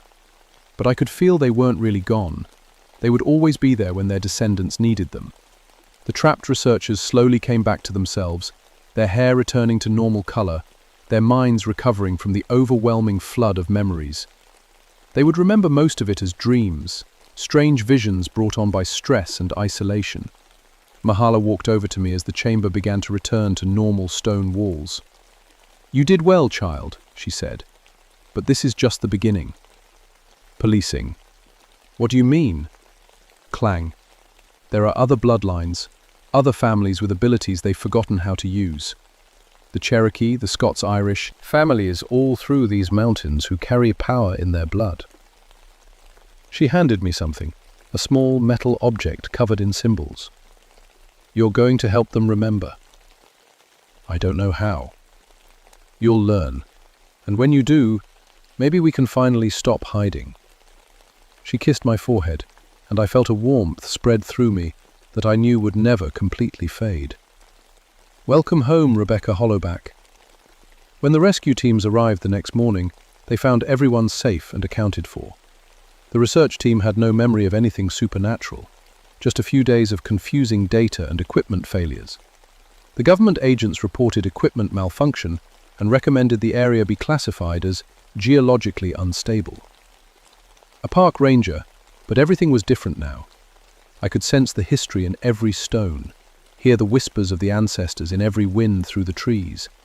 And sometimes, late at night when I was alone on patrol, I would see them, figures in old-fashioned clothes watching over their descendants, making sure the hollow stayed protected. 3:43 3 months later, I got a call from a woman in North Carolina. Her family had been experiencing strange dreams, seeing ancestors they'd never met. She'd somehow gotten my number and heard I might understand. I drove down to meet her the next weekend. She had the same eyes as Mahala, the same mix of features that spoke of multiple bloodlines. When I touched her hand, I could feel the power sleeping in her blood, waiting to be awakened. "It's time to stop hiding," I told her, just like Mahala had told me. "Because I understand now that we're not alone. We never were. And maybe, if we help each other remember what we really are, we won't have to be afraid anymore." But sometimes, when I'm walking the trails at Cumberland Gap, and the wind carries strange voices through the trees, I remember what the government agents said about foreign governments. I think about children in white rooms and wonder how many other families are still out there, still hiding, still afraid. Sexually are worth protecting, but it also taught me that some secrets are too important to keep hidden forever. The blood remembers everything, and now, so do I.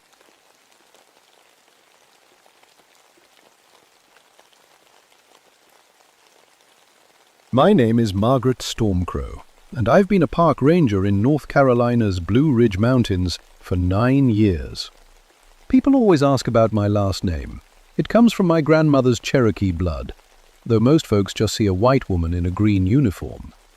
In 1976, I was 31 and the only female ranger in our district. I loved my job, even when it meant dealing with bears in campgrounds or tracking down poachers in the backcountry. That August was different, though. The drought had been going on for 3 weeks, and the forest felt wrong somehow. Animals were acting strange.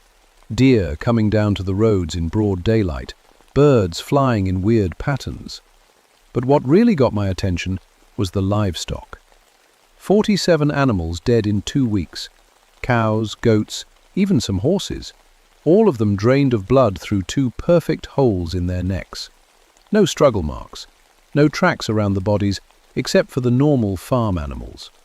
The farmers were scared and getting angry.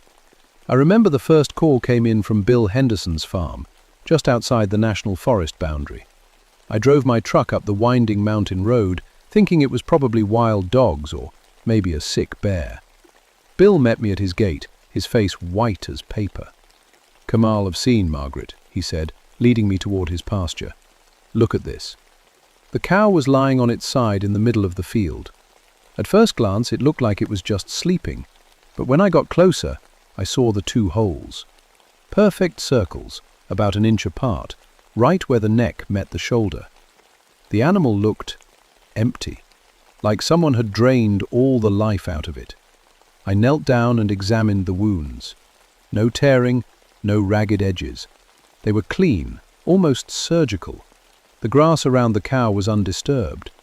Whatever did this had been very careful. "Any tracks?" I asked Bill. He shook his head. "That's the strangest part. I checked everywhere. Nothing. It's like the thing flew in and flew out." I took pictures and collected some samples, though I wasn't sure what I was looking for.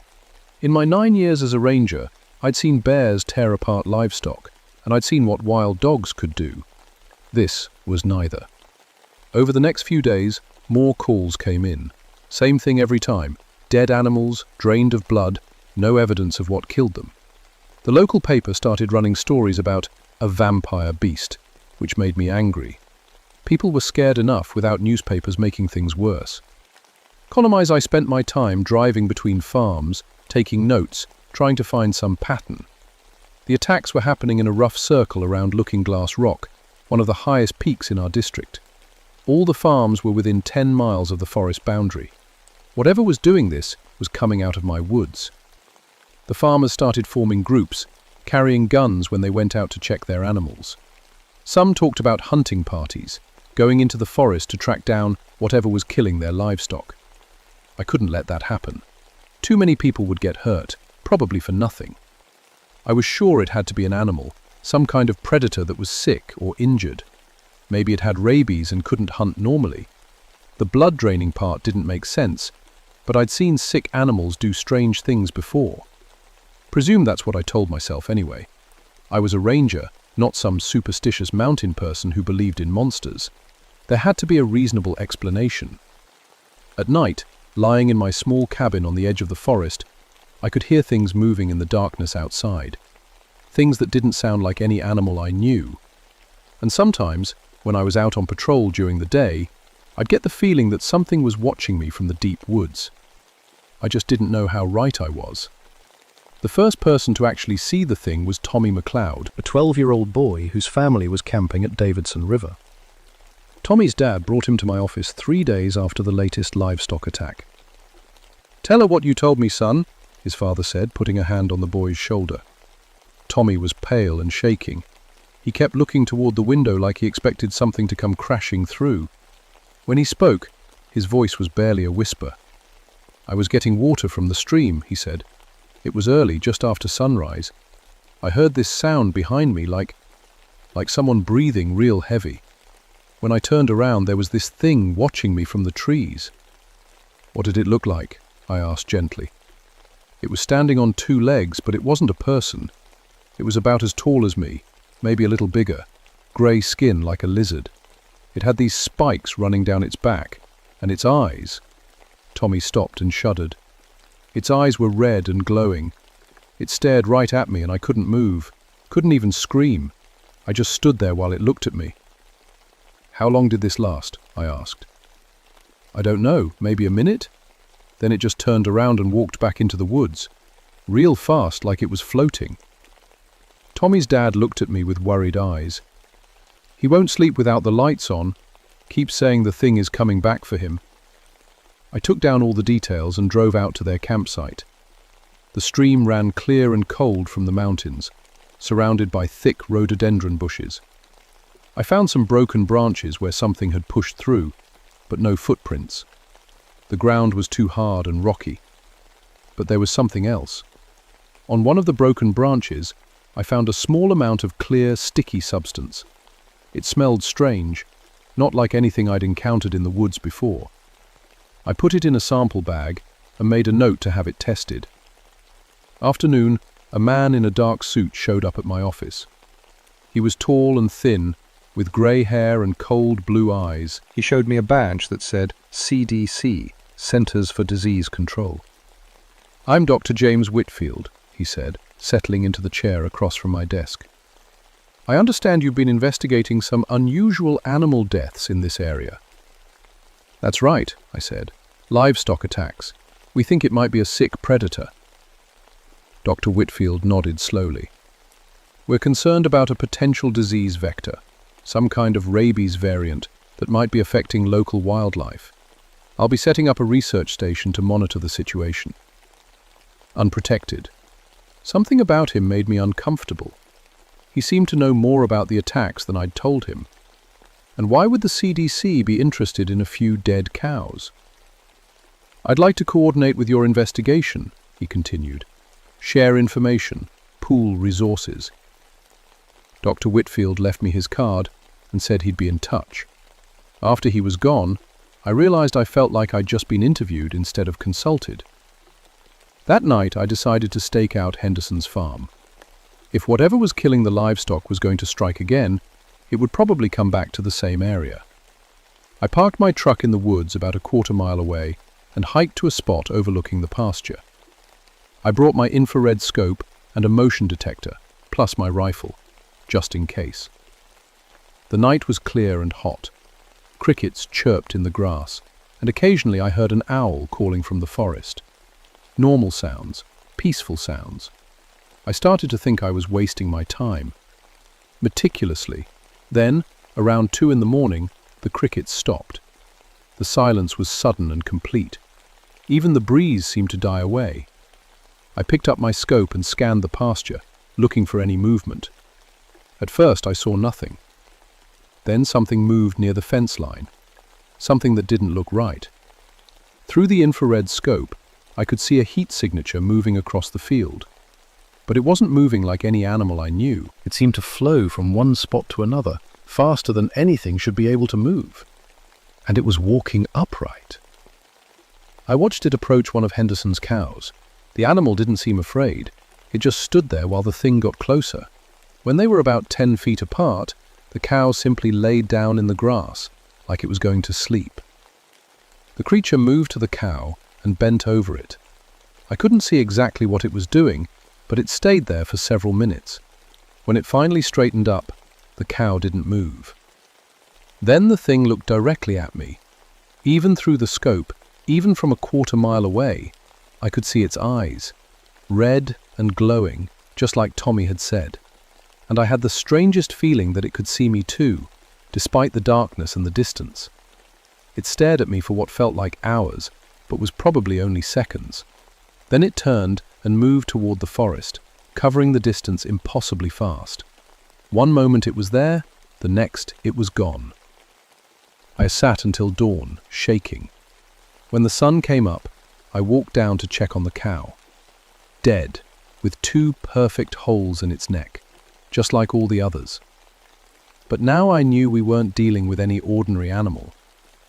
Dr. Whitfield was waiting for me when I got back to the office that morning.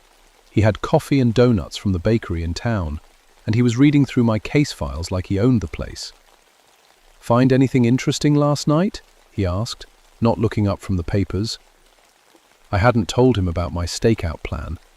"How did you—" "I have ways of keeping track of the situation," he said, finally meeting my eyes. "Margaret, I think it's time I told you what we're really dealing with here." He closed the file and leaned back in his chair. 3 weeks ago, there was a break-in at a classified research facility about 50 miles from here. Several specimens were stolen. We believe they've made their way into these mountains. Specimens of what? Imprisoned Dr. Whitfield was quiet for a long moment. Genetically modified organisms, created for specialized applications. They're extremely dangerous, and they need to be recovered immediately. You're talking about the things that are killing livestock? Yes, and if we don't find them soon, they'll start killing people. I stared at him. You're telling me the government created these creatures? The details are classified. What matters now is containment. I need your help to track them down before this situation gets out of control. I wanted to arrest him on the spot. These things, whatever they were, had been terrorizing local farmers for weeks, and he'd known about it the whole time. But I also knew that if he was telling the truth, we were dealing with something far more dangerous than I'd imagined. "How many of them are there?" I asked. "We think 3 escaped, but they breed quickly under the right conditions." Before I could ask what that meant, the phone rang. It was Joseph Standing Bear, an elder from the Cherokee community near the reservation. Joseph and I had worked together before on cultural site protection issues. "Margaret," his voice was tight with worry, "can you come out to my place? There's something I need to show you." I was sitting in Joseph's kitchen while he poured sweet tea and told me about his grandfather's stories.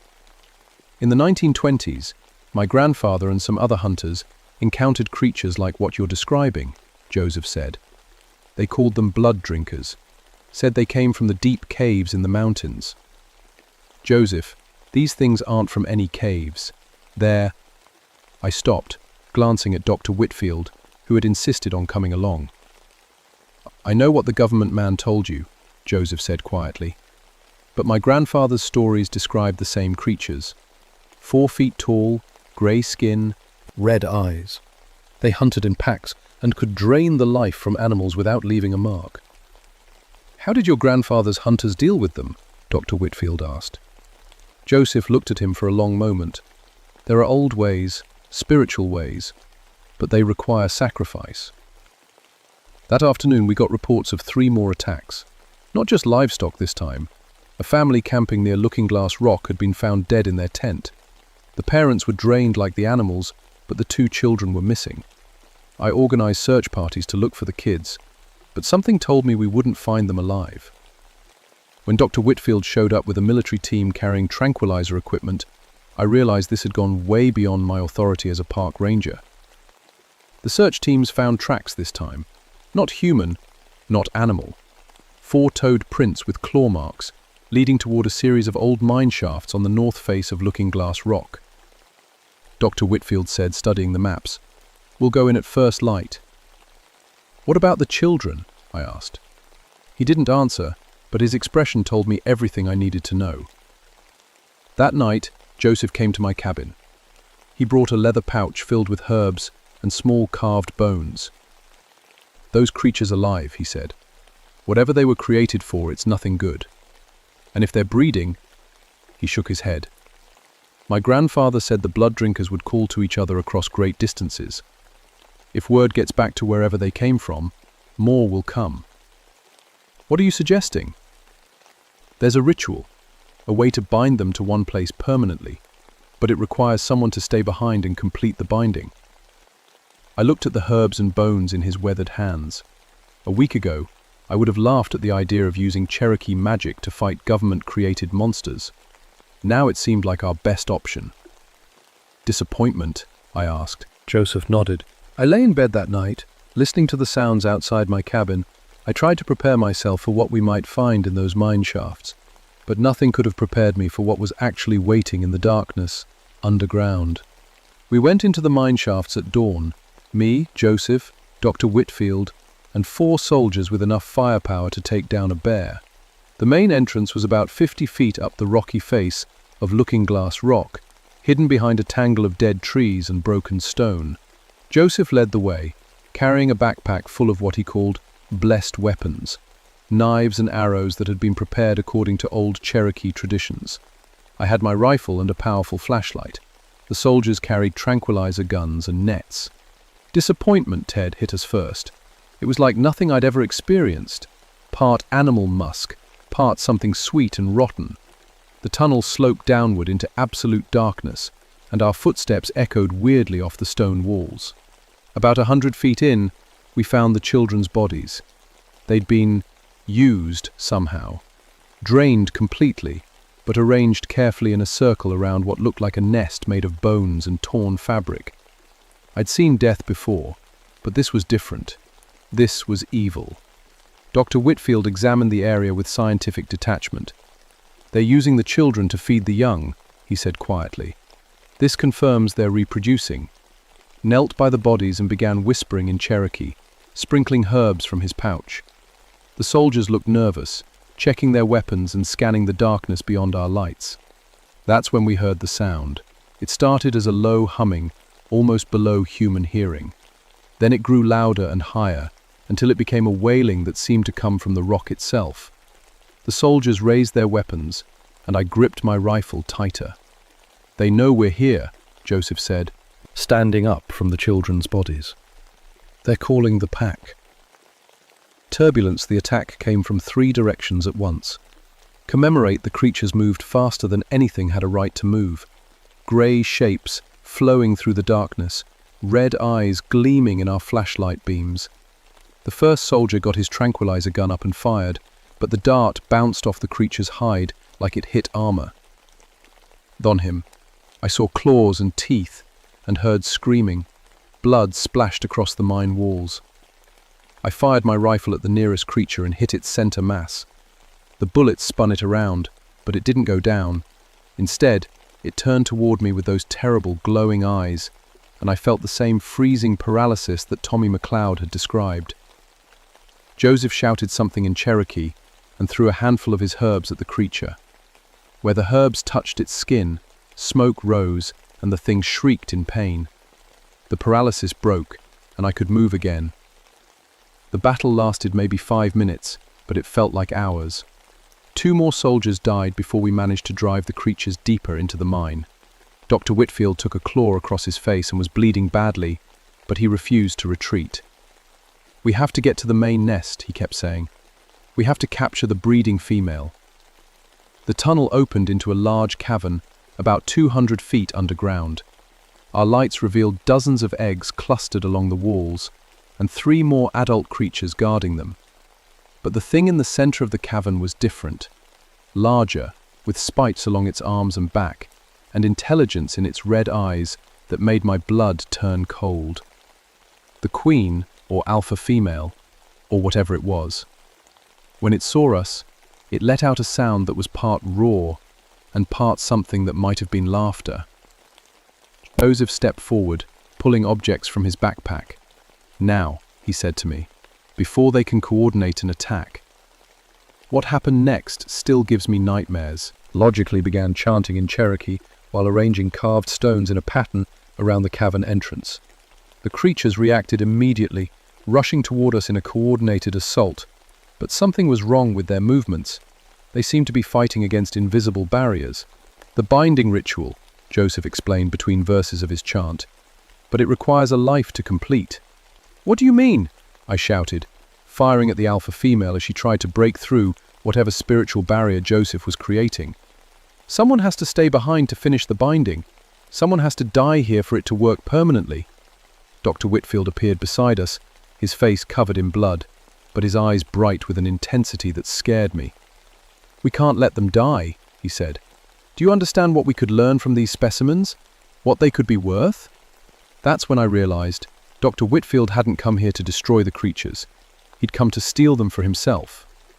Joseph looked at me with sad, tired eyes. "I'm 73 years old, Margaret. I've lived a good life. You have many years ahead of you, and people will need someone who understands these things." Before I could stop him, he stepped into the center of the cavern.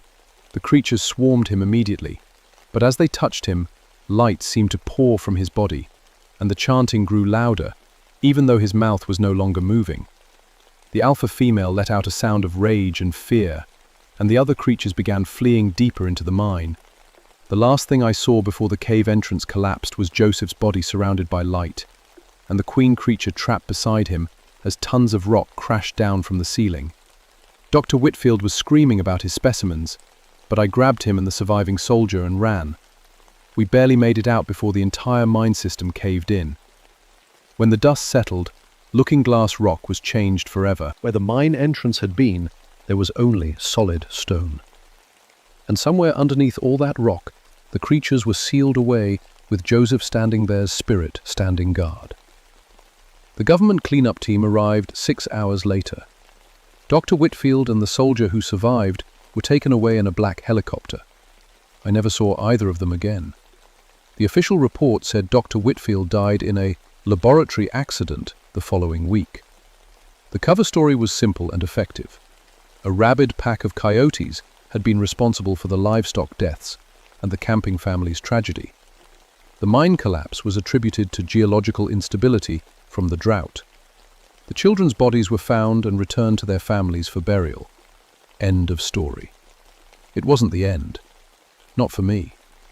3 days after the mine collapsed, I started having dreams.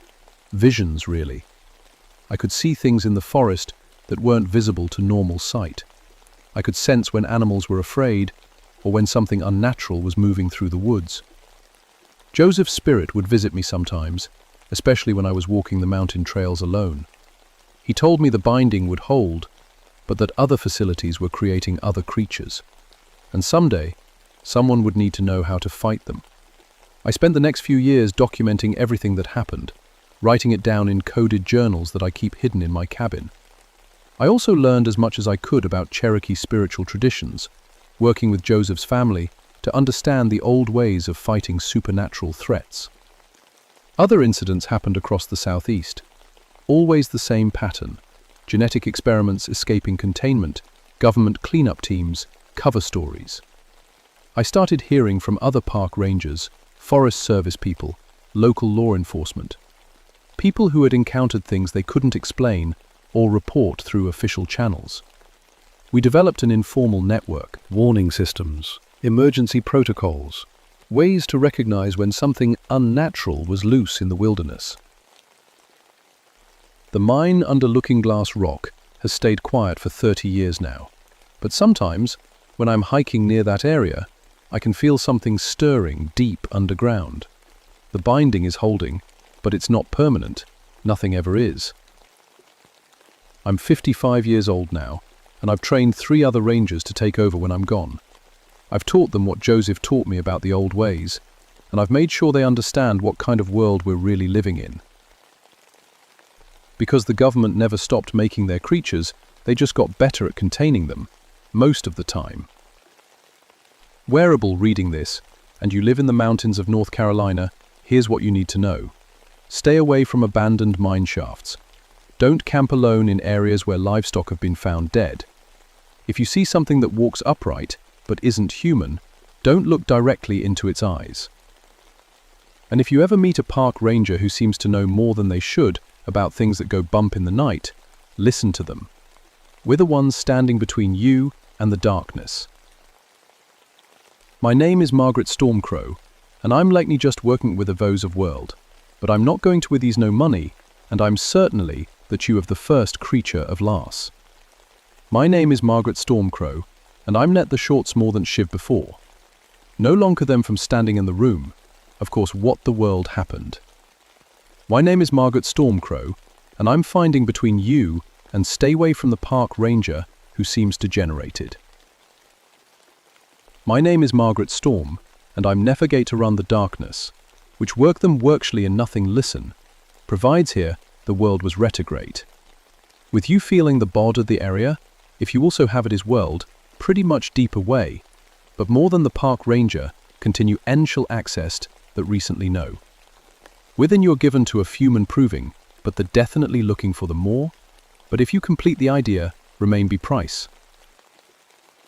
My name is Margaret Storm, and I'm understand their well with weld. Just describe the work I was well, but if you also want to most kind of things that just not to look at, when you need, mean to me, you can already trying to explore, together than the darkness. I've Mary Stormcrow, and I'm still standing guard. The mountains remember everything, and some secrets are too dangerous to die with the people who know them. But I won't be around forever. Someone else will have to take up the watch. I just hope they're ready when the time comes.